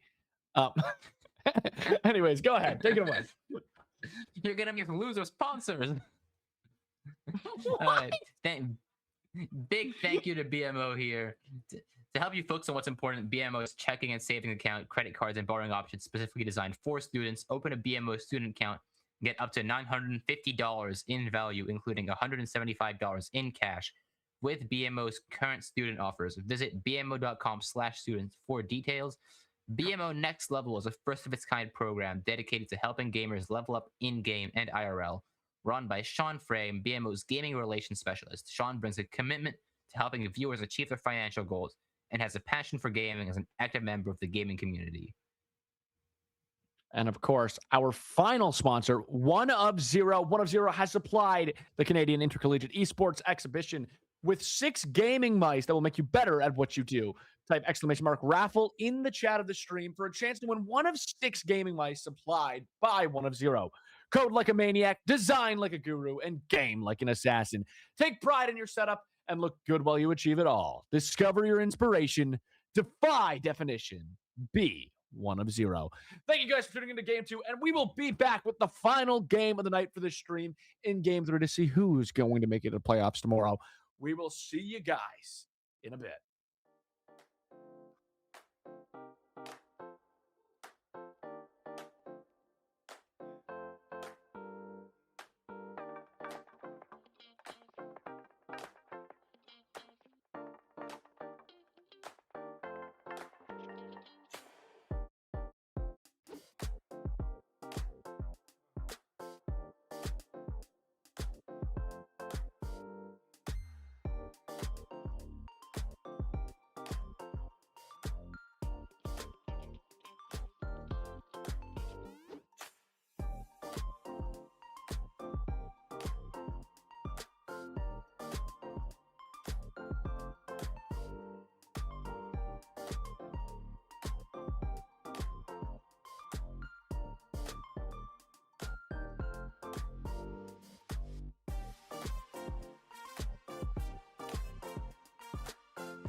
Hello, ladies and gentlemen, and welcome back as we get ready for Game 3 on this wonderful Star Wars Day. Happy Star Wars Day if you're still tuning in.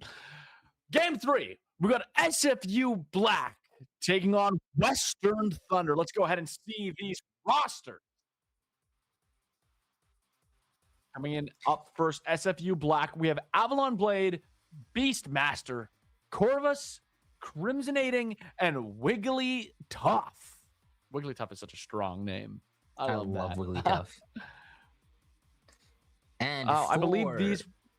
Oh, yep. I believe these ones are the actual roles. I know we were talking Western Thunder has a bit of a different story where we only know that they're junglers for sure. They're jungler. So here we go for Western Thunder.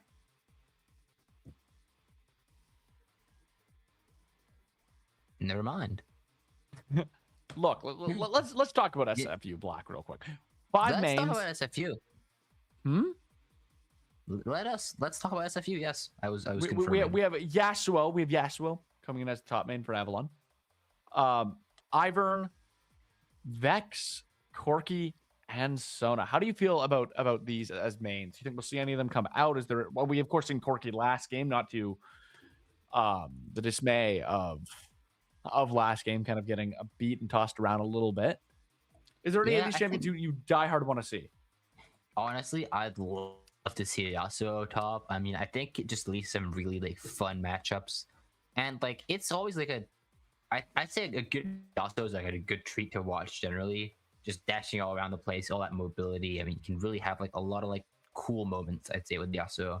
But then you also need like a good team comp around it to make it function in like team fights. You need some knockups, otherwise it's really rough in team fights. Yeah, and like, I mean, Ivern could help with some of those knockups, but like the other three aren't going to be doing a whole lot for you in the terms of trying to get that ultimate off. Not that you necessarily need it, but it certainly helps. Yeah, for sure. Any other champs you particularly like? I hope Ivern doesn't come out. I hate watching Ivern, but we're gonna go ahead and take a look at Western now. Coming in on the Western squad, we know Flowey is for sure the jungler. Love the Kindred mains. Love the Kindred mains. The rest of them, we're gonna have to find out once we get out of draft. We have, of course, playing Aquatic, Quality Player, Reveal, and Lynx. Yeah, another Yasuo here, so we might see the Yasuo Prio coming out here as a denial pick, kind of. And I love seeing these teams. I love seeing these teams. Yasuo ADC versus top is such an interesting like dichotomy. Definitely work for both of them. You were saying you love seeing these teams. Yeah, sorry, we had a little moment there. Yeah, I love seeing these teams that have like these like flexibility in the players, especially at this level. I think it's like really cool to see teams that are like, okay, we'll pick this, and then like maybe two of our players play it, or like maybe one of our players plays it, and flex it from bot to top, from mid to jungle, and really like flex the roles here. I really like seeing that like in teams. I think it's a really like fun style. Like it cooks a lot of cool drafts. For sure. Of course, we are getting to see what they're going to be cooking up in draft right now by looking at these starting lineups. Reveal showing that he loves playing the Ionian brothers. On the other side of that, Crimson loves it so much he has two Yones. One in each role, one in mid, one in top. For sure. Very heavy Yone player. And like respect to it, the win rates are looking pretty solid across the board.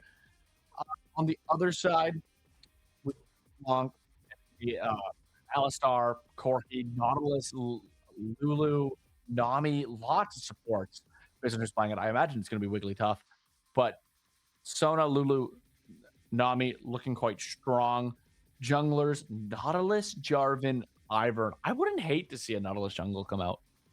Yeah, I think Nautilus jungle is super fun. That'd be fun. Honestly, I think it's something we don't see very often. It was played in pro play like a while ago, like for like a game or two, and it's like, okay, that's fun. It's I feel like it's a cool like and I think we're going into draft here. Yeah, I think it's a really cool like flex pick. Or like, I'm picking it for support. Psych. Yeah, you bring it last second and it ends up being in that jungle role. And I mean, like, his clear, not the best in the world, but his his ability to just hold a champion in place and have fun with them, just locking them down, giving their laner pretty well a free kill if you can layer the CC right. Kindred going to be the first ban away from SFU Black. That's unfortunate. I love me a good Kindred pick. Yeah, I mean Kindred's a fun champ to watch, and yeah, sometimes like to play against, not as much, but I don't hate it. It's not Shaco, Ivern ban coming up from the University of Western Thunder. So glad to see an Ivern ban. I hate watching Iverns. I hate playing against Iverns. I hate everything about that champion. Glad to see it gone. Camille gonna be next. Let's develop this. What's the trauma in there? What's happening? I lose every game I play against Ivern, and I lose every game I play with Ivern. I hate how his clear works. I hate how he can just immediately smite your camp and call it a day, and it's just his. Just he's green. Look, name me something that isn't wrong with Ivern. He's green. That's a good thing. No, Zahen gonna get banned away. Yasuo gonna get banned away. Yon still on the board for UWO if they want it. One last ban to come up from UWO. Also plays it, so we might have the second brother prio. Could be a B1 pickup if they really choose. Nami, which we did see today. Yeah, Nami. Banned away. Nami, the Enchanter, going to go bye-bye. Corki going to be the first pick. We've seen Corki in the last game. Is it going to be played to more success by SFU? Well, the Nami did get banned, so no Corki Nami. We'll have to find a different support pairing.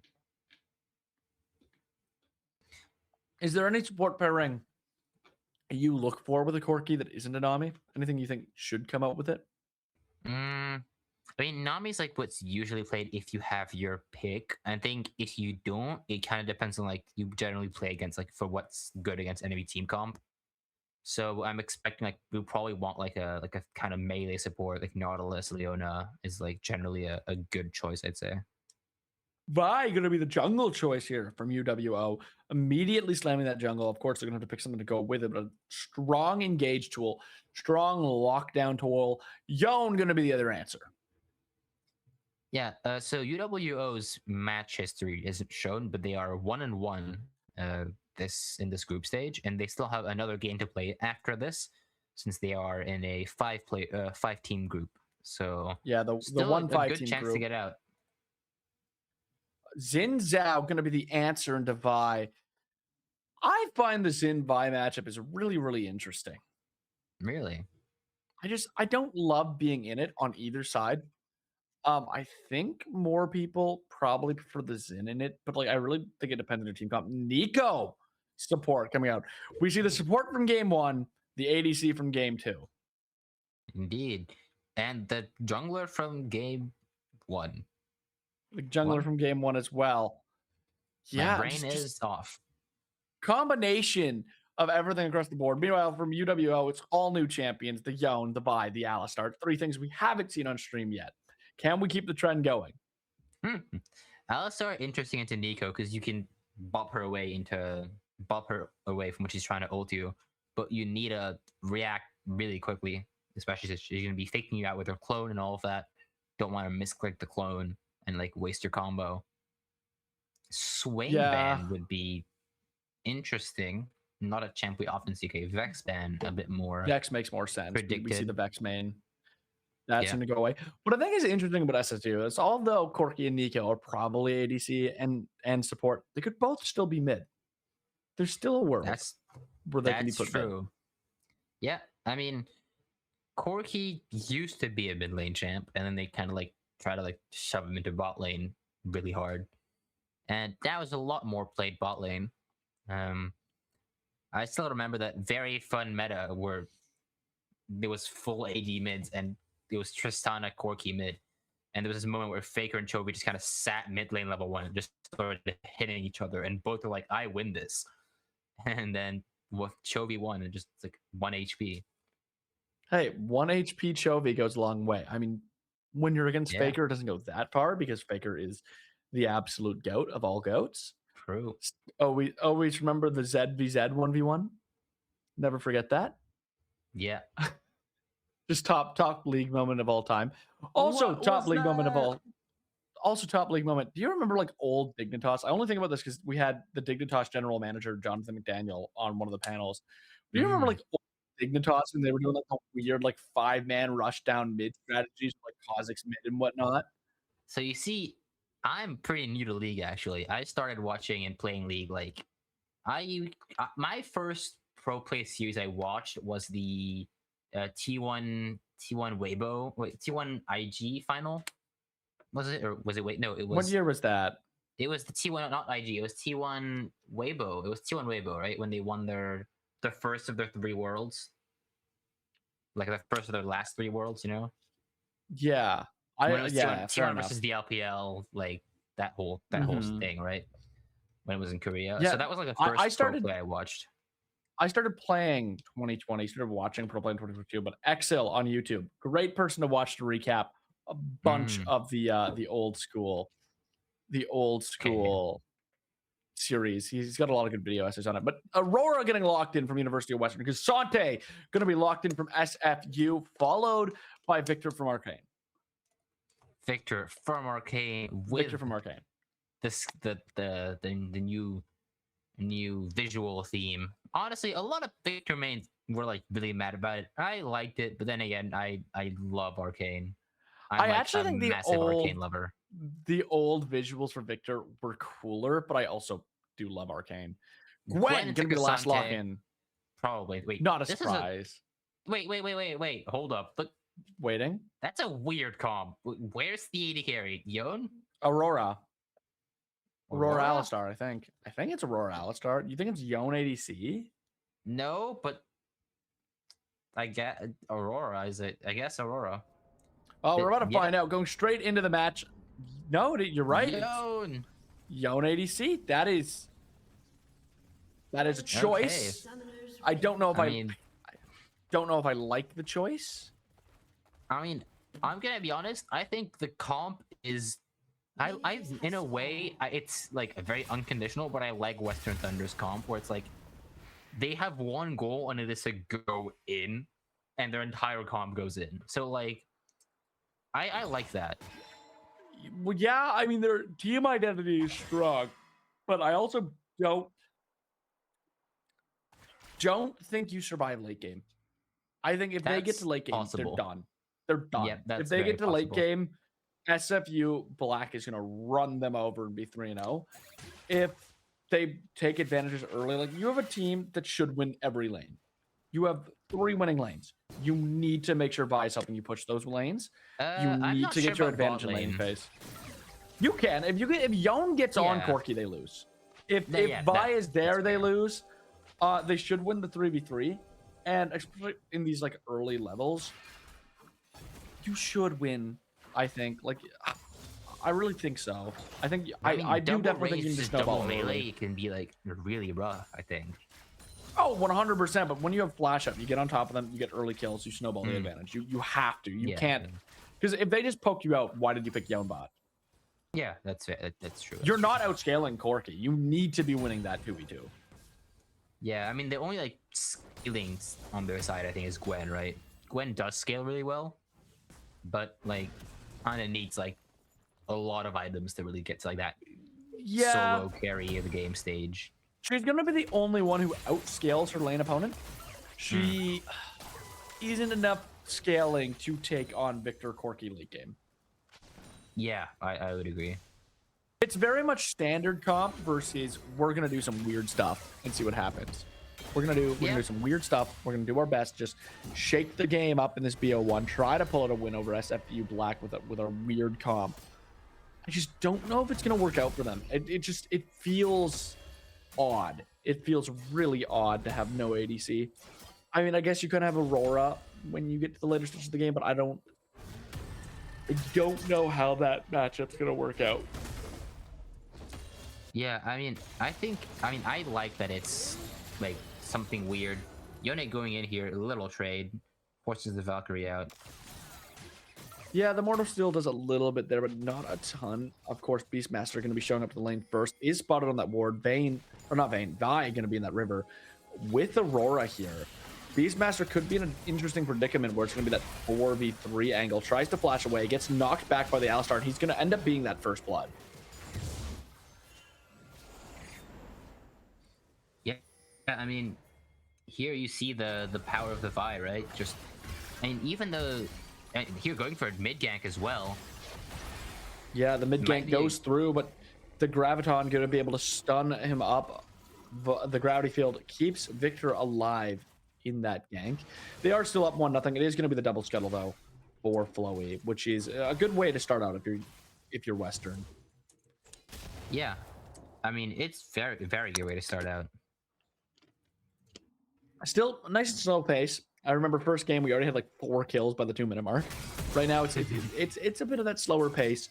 I think the slower the pace is still works in favor of SFU Black, but of course being down that early kill and 2 scuttles isn't the favorite thing in the world. Where do you see what sort of the map do you want to see play on from both these teams? Yeah, I mean, I think we should see like play towards the Gwen. I think that should be like Vi should be I think they should play towards the Gwen. That's like my personal opinion. I think Yo and Alistar could also benefits. I think basically not mid would be my answer. Basically, I think top or bot is good. I think mid is just not very interactive as a lane. Just like they're both very high range, so it's hard to like get a good gank in. Yone's gotten to the point where like they can trade in pretty easily, like we just saw, and kind of control this lane better. So I'd like to get the Gwen ahead basically. Yeah, get the Gwen ahead. See if we can snowball Gwen into being online earlier so she can play with the rest of the team. Yeah, I like the idea of that because if the Gwen can get ahead like enough. Oh, there's gonna be the knock-up, double knock-up from the Spirit Cleave as well. Gets a bit of trade damage onto that Corki. That Corki already chunked to half. Of course, Young gonna be chunked to half by that Nico immediately after, so the trade ends up being pretty even on both their ends. Oh, there's gonna be the knockup from Gisante. Gisante already has the Necroton Cloak. Didn't diagonal the tower though, so the damage exponentially grows. Gisante gets that 1-for-1 trade. Of course, the minion's going to be able to get another turn with both TPs down. It is a net positive for Gisante. Yeah, for sure. I mean, generally, I would say that like trading the gold would be better for the Gwen, but Gwen is going to lose a not like a huge way, but like enough that it's like significant amount of minions lost. And Nico is just walking around here and there. Nico walking around, chilling. Hextech Dragon going to be slain early here by Vi, right at the 6-minute mark. Maybe able to get some later game scaling if it's going to end up being a good Dragon Soul for them. Of course, that's going to remain to be seen. We have some time to wait before we find out that Dragon Soul. Hextech already going to be off the table. 4-man dive here, a flash from the Corki. Is he going to be able to trade one back blow? He uses that ultimate to get the Nico kill, confirming it for the team with that cease and desist. And Aurora going to be the one who picks up the kill. Corki able to survive, but going to be losing a lot of minions as the cost. And it's another early play from Western Thunder. Yeah, I was not a fan of that 5 flash Q. I was kind of scared that Flower was actually going to get stuck and get killed by Crimsonating, but gets out by using the ultimate onto the Nico and therefore helping to dive. So it works out in the end, but I think a flash Q would have been better. And yeah, Xin Zhao just gonna get caught out in the jungle here, just kind of being in the enemy jungle because why not? Nico comes all the way top just to spot the ward. That's gotta feel bad as a support. Grubs should be spawning though soon. They have that river priority if they want to take it. Alistar also rotating their way to the top side as Nico gets this back off. Yeah, I mean, Nico's just roaming around, I guess. I mean, that is part of the job of Nico. You get a little bit of XP, want to get 6, and then just roll around as a minion. Good. Alistar finds the tiniest little baby gank. Is able to help, though, with Vi walking in, smiting the scuttle, and walking out. That hurts a bit if you're in. Ah, but you love that as Vi. You're just so Lynx. Oh. I'm not sure if you're allowed to be here. He wanted to punch him in the head, and he got that punch. He got the push and the shove, keeping Corki away from him. I guess like you're just walking. We're just roaming. It's a bit of a slow period. Grub spawn. Maybe our next fight will be around there. Maybe it'll be a dragon. Yeah, both supports are just kind of trying to play around the map, but not really finding much. So, yeah, I mean, it's back to bot lane for both of them. Back to bot lane, indeed. It's all going to be quiet on Western's front right now. TP Yeah. coming in mid. Corvus just getting back to lane. Yeah, I mean, Any yeah, Gwen's like Ghost is coming back up, but still no TP's top. I mean, Cassante had his did use his ult before Gwen, but now it's back up. So I don't think we're gonna see like a solo kill or anything unless it's like a big misplay in the matchup. So it's probably gonna be a pretty slow game start. Totally fair. Do we see any interesting things coming out of the itemization early on here? Everything seems pretty normal, I'd say, and like expected. Gwen seems to be going for the I was gonna say Riftmaker. That's not how Riftmaker builds, but that's not also how Nasher builds. So it's the special on-hit item that I forgot the name of. Dusk and Dawn is, I guess, what she's building. Dusk and Dawn. Another tower dive coming in. Pulverize goes forward. The headbutt happens as well. Pop Blossom going to try to defend it. Lots of tower shots going on to Lynx. Lynx trying to leave that tower range. Is able to survive the last shot. Crimson's going to go down, followed by the Nico. And Cassante's TP too little too late as he ends up at the bot lane for nothing but a wave. Meanwhile, Xin taking the grubs on the top side of the map as a little bit of a return, but it's not going to be that good. Yeah, I think the big thing here is Gwen is just pushed out a huge wave top, and Victor's gonna move up to try and catch some of it. But this is gonna be like, this is like the issue with like this kind of play, which like the tempo just kind of snowballs. Like Cassante tries to save bot, but therefore loses top, and Victor's. Is Quality gonna do the bow special of TPing in and immediately basing back? Yes, indeed.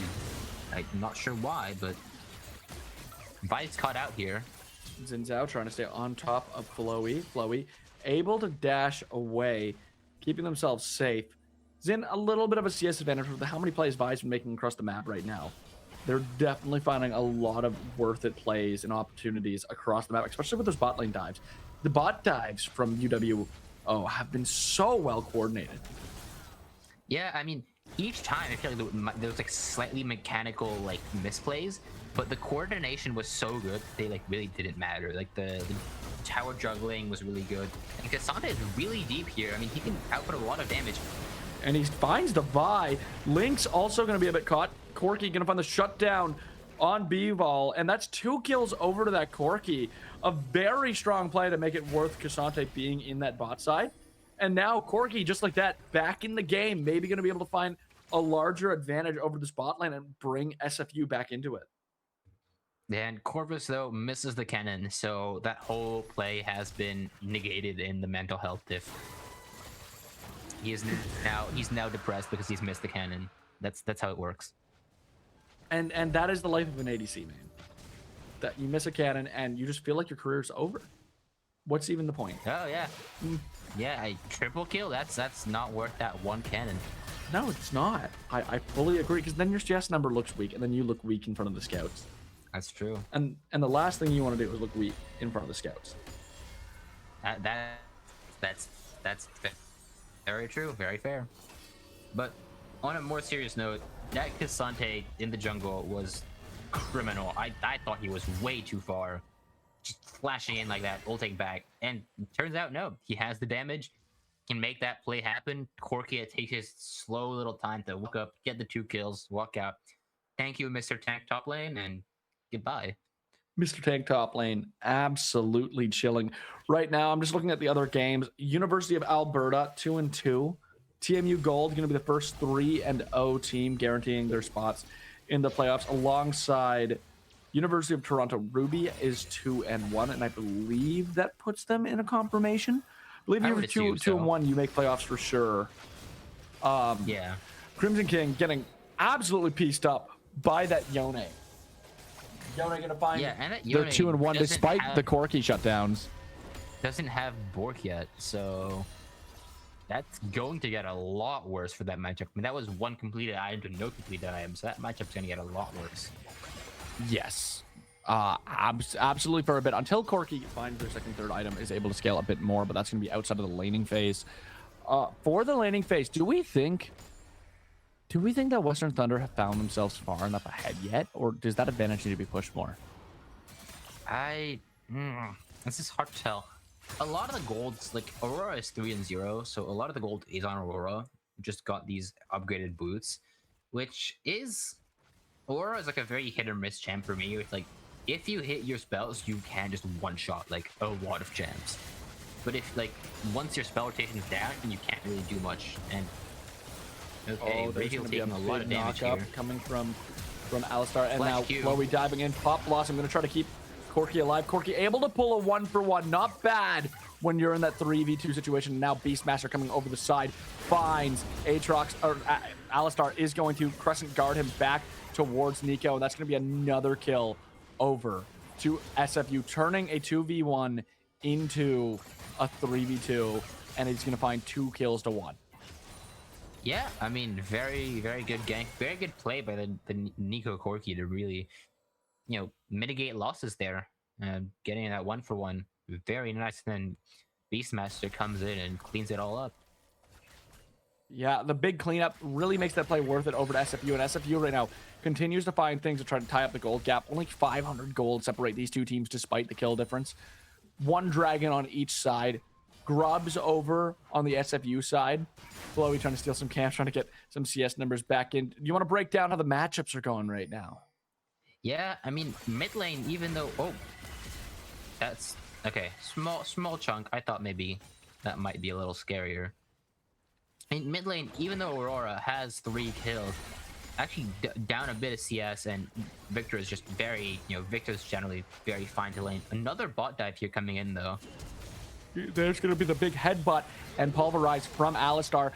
Fates Unsealed not going to find Crimsonating, and Crimsonating just able to walk back to his tower pretty well unscathed. Lost the flash. Nico, meanwhile, keeping in between Alistar and Yone. Yone able to dash forward, though, and is going to find the Corki kill. Dashes back, gets another knockup. Pop Blossom goes through, though, as Corvus shows up. Arcane Storm is going to do a lot of damage, but not enough to keep Nico alive. And now Corvus forced to defend on his own. Pulls one back and reveal, and now Link should be a pretty free kill for Corvus. However, Quality here, there is gonna be Quality saving the support's life, going between worlds, finds the kill, and just like that, Victor finds his first death of the match. Meanwhile, on the top side, Aqua to killing Cassante, and just like that, we're at 7-11. Everyone buy yourself a slushie as Western Thunder picks up 4 more kills. Well, here I was saying they weren't ahead enough, and now they just get 4 kills in one go. I mean, bot turret's now down. I think the big factor in that play is Lynx's movement. Because Nico comes in, and Lynx dodges both spells, and that makes Corki walk up, try and get that re-engage, and that allows him to get the Corki, which then leads him to get the Nico, and then to get Corvus eventually. And I mean, the top play is just a good gank. And Nico here is dead. That was a lot of damage from the Aura and the Yone. Yeah, Nico annihilated, and there's going to be the cease and desist on top of Beastmaster, who's trying to Crescent Guard out. The flash is going to be what keeps him alive. Very well played by Beastmaster to keep him alive in that. And then, of course, Corki gets the cannon. Let's go. It's the ADC name right there. Also, It Corvus is- had a really good flash in that bot lane fight. Corvus can get knocked up by the Mortal Steel, gets completely annihilated, but is able to survive with a little tick of health. Of course, Corki's Valkyrie just able to whip him out of fights, but Yone showing why this matchup is good. And then over the side, we see Aurora coming in, finds the shot, kills the Corki, and now Inferno Drake going to be picked off from Western Thunder. I also think Infernal Soul is the best soul for Western. I think in the combat, really, oh wow, Yone might be caught here, but might get a 1-for-1. So close to 1-for-1, but the Arcane Storm doesn't do enough. Nico and Victor both falling. Xin Zhao going to be next after a questionable engagement. And just like that, it's an ace for Western Thunder. Yeah, I say Yone was in trouble. I thought those were SFU champs and not Western champs. I was surprised. Also, this Aurora is now 7-0-3, going to back for Shadow Flame, and incredibly strong. Gwen is strong, Yone is strong. Yeah, I want to very see good the spot for upgraded Western. Dark Seals. I want to see Maya Soul Stealer come onto this rift. Or That Aurora, I know it's always a ballsy play to upgrade the Dark Seal, and you always die immediately after doing it. But God, I would like to see that Aurora pull it out. 7,000 gold cap, by the way, for Western Thunder. Yes, that is insane. I mean, I also honestly think this is the best soul for them. As I was saying, a team that wants to go in like that, you want more damage. You want to one-shot the enemy comp, and here we see the gold diff, 1,000 and a bit in top, equal in jungle, mid where the big difference is here, nearly 3,000 gold up, and bought a good nearly 2,000 in support. Of course, a little bit of a gold lead here, 700 to 800 gold. Yeah, and just across the board, that Yone, so strong, despite being a shocking pick, at least for me, coming out and really proving its worth. Another knockup coming from the Alistar. Headbutt forward, is able to pulverize him into a slow. But it's not going to be enough to keep Victor away from that tower. Victor is able there, but he's still 2 levels below Aquatic. Yeah, I mean, that's the new top lane quest for you. Just a lot of extra XP given to top laners. The good news is Cassante can build a lot of MR. Oh, Quality might be finding their first death in the match. Goes between worlds, is able to bounce. Look at the damage he just did to Beastmaster. Flowey now going to be ready to come up inside. Nico spotted. Quality just saying, hey, come at me. I'm chilling. I'm chilling in this lane. I'm 7-0. If you really want to take this fight, you're not going to win it. Yeah, I mean, nearly went in there. Cancel his back. Felt like Cassante might have gone in there. Yeah, I think it's Cassante can build a lot of MR this game because both solo laners are AP. But then if he does that in team fights, reveal with his Yone is going to just melt through his HP bar. Also, he is exhaust, which I haven't seen him use a lot. So no, it hasn't come out all that much just yet. It probably will as we go live in this game. I think he pulled it out a couple times in the laning phase to keep himself alive. But most of his fights have been being decided in the blink of the eye. I'm kind of surprised we didn't see him take Ignite instead. Yeah, me too. I guess there's just not like I think the thought process is not a lot of healing in this team comp, in the enemy team comp, so it wouldn't have been very valuable late game. Yeah, the exhaust, of course, valuable at all stages. Beastmaster gonna get caught a little bit in a 3v1 situation. Kenva trying to help as much as he can. Arcane Storm gonna come forward, but it doesn't matter when the Between Worlds is popped and we watch Beastmaster disappear from our screen. Beastmaster has been beast tamed. Yeah, I mean, that aura ulti damage was quite ridiculous as well. I mean, going for Void Staff third, it seems, to really get through the Cassante as well.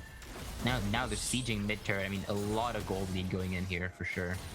So many bounties on the board right now. What do you think SFU need to do to get back in this game?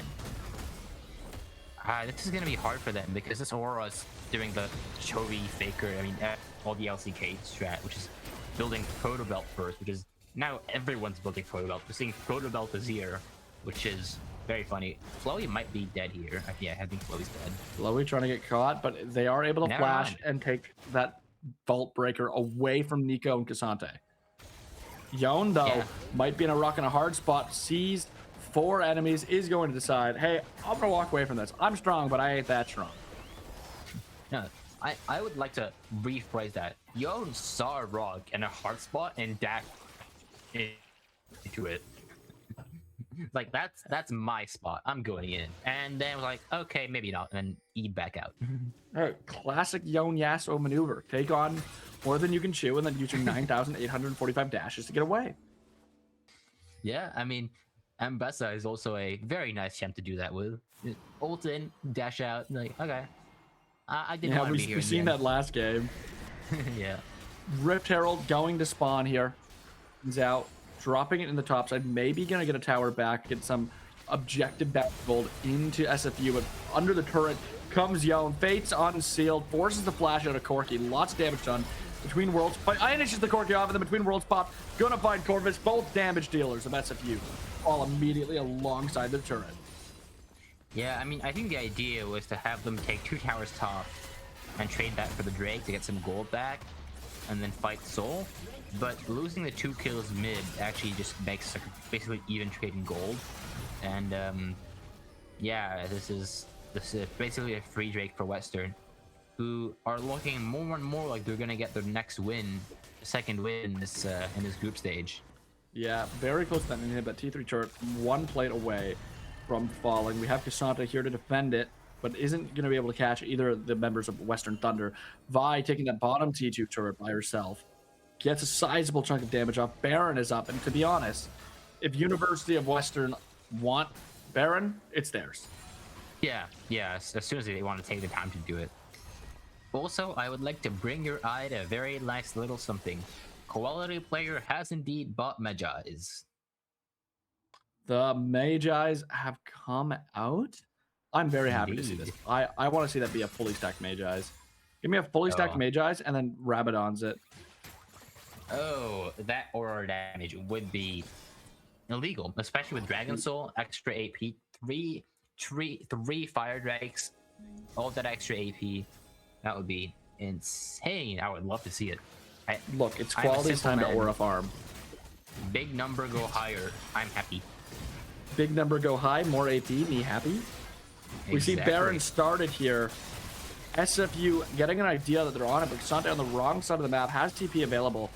5,000 left on it. It might be a little bit late. Beastmaster going to be walking in, but it is Nico performing as Beastmaster. Beastmaster getting close. Crescent Guard goes forward. Pop Blossom, and they're going to annihilate Beastmaster before that thing drops low enough to smite. Double kill from the Yone. Baron going to be slain. Aquatic chasing down Corvus. Link's trying to get closer as well. It is going to be 2 kills and a Baron over to Western University. And now, what can SFU do to stop the bleeding? Is it too little too late for them now that they're 8,000 gold away from SFU and Baron against them? Yeah, I mean, honestly, speaking completely honestly, this game is like a 99.1% kind of game.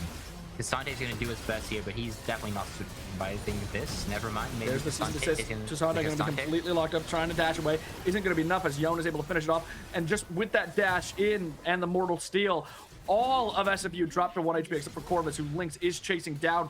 Baron minions starting to infiltrate the base. Reveal running across the map. Get some more damage up. Beastmaster trying to defend a little bit. Is almost able to kill Floyd, but it's not enough damage on that poor Zinzao, who's doing his best.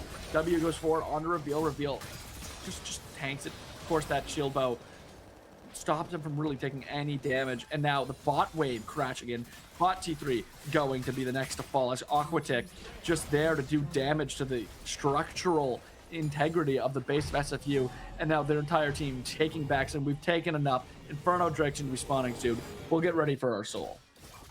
Yeah, I mean, I think when you were asking, you know, what can SFU do here? I think trying to steal that Baron was the right call. I think they need to try.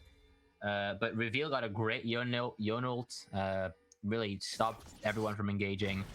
And I think now, I mean, it's a case of hoping that Western makes a mistake, right? I think they're going to try and play for Soul here. They're going to... And I think they have to try and fight, or at least try to steal this Soul. Because Soul in this comp will just one-shot you. It's a very difficult spot. You do very much need that Soul to survive, or at least stopping that Soul from being taken. Cassante going to be caught by himself here. The entire team trying to bring down the big man, but it's not going to be enough as he starts going all out right next to his team. Aquatic, it just snip. Goodbye to the Nico, flowing in a dash in. Goodbye, Victor Cassante, down to 1 tick of HP. 3 members of SFU remain, and they're the 3 that are between Western Thunder from winning this game and getting a step closer to securing a playoff spot. Aquatic able to find Beastmaster. It's just Cassante and Corvus, and Cassante and Corvus have nowhere to go. Trying to clear that way, but 4 members dashing in on the Corki. Corki trying to Valkyrie away, but Link's there saying, hey, no, you're not going to your Nexus. And we are going to crush all the turrets, find the ace, quality 12, and oh, and that's going to be the victory for Western Thunder. Yeah. SFU taking their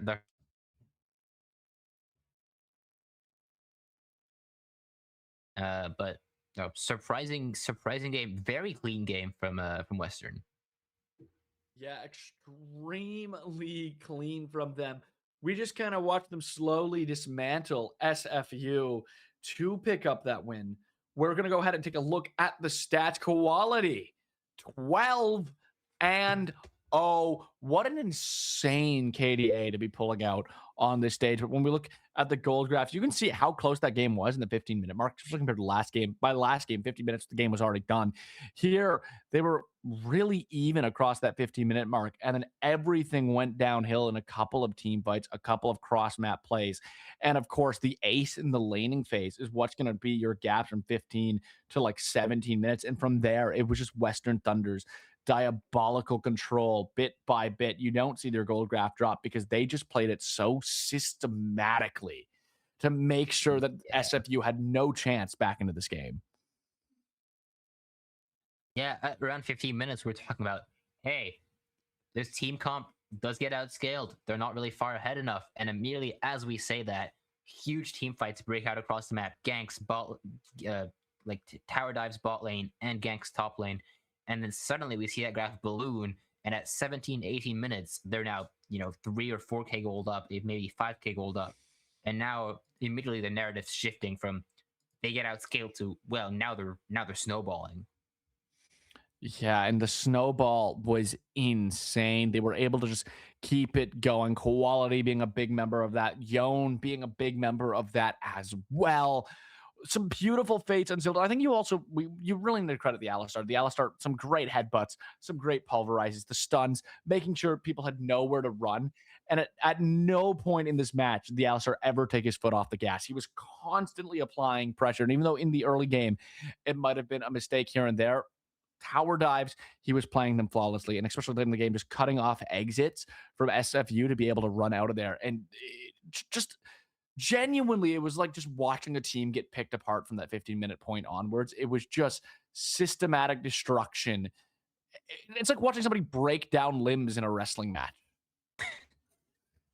You're not meant to do that in a wrestling match. Bit by bit. Bit by bit. Apply the armbar, apply the chokehold, and just watch the breath leave SFU black. Yeah, I mean, that's what we were saying about this comp. The full go in, just if you're ahead, you can go in, you win. You win these fights, right?